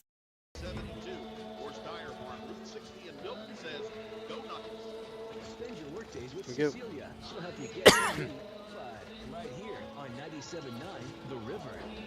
Big offensive output here tonight, as well as on the defensive side of the ball. The defense was absolutely stellar. You know, after a first game, there's always some things that you want to work on. But overall, this is a great first outing for the Knights, and probably one, as you said in the first half, one of the better outings in a first game that we've seen in a number of years. Position players were playing their position. They were making textbook tackles. They were doing they were doing the right things fundamentally. A few hiccups here and there. Overall, though, I give these guys an A- for tonight on the first game out. Oh, absolutely. You can't A+ them. Yeah. I mean, we don't give grades away, but I will tell you this: there are two things that frequently don't get credit when they go well. One is coaching, and the other is energy. The energy that they exhibited tonight was positive in every aspect. That's good. And coaching, which they always give the old man across the field the benefit of the doubt. Right. He's been told if he has 3 weeks, he can find a way to beat you. Right. He had all summer, and I think he was prepared for the Midland that he saw last year. Yeah, I agree. He was not prepared for what he saw tonight. So kudos to that Midland coaching staff. Kudos to the kids for conditioning all summer when no one's around.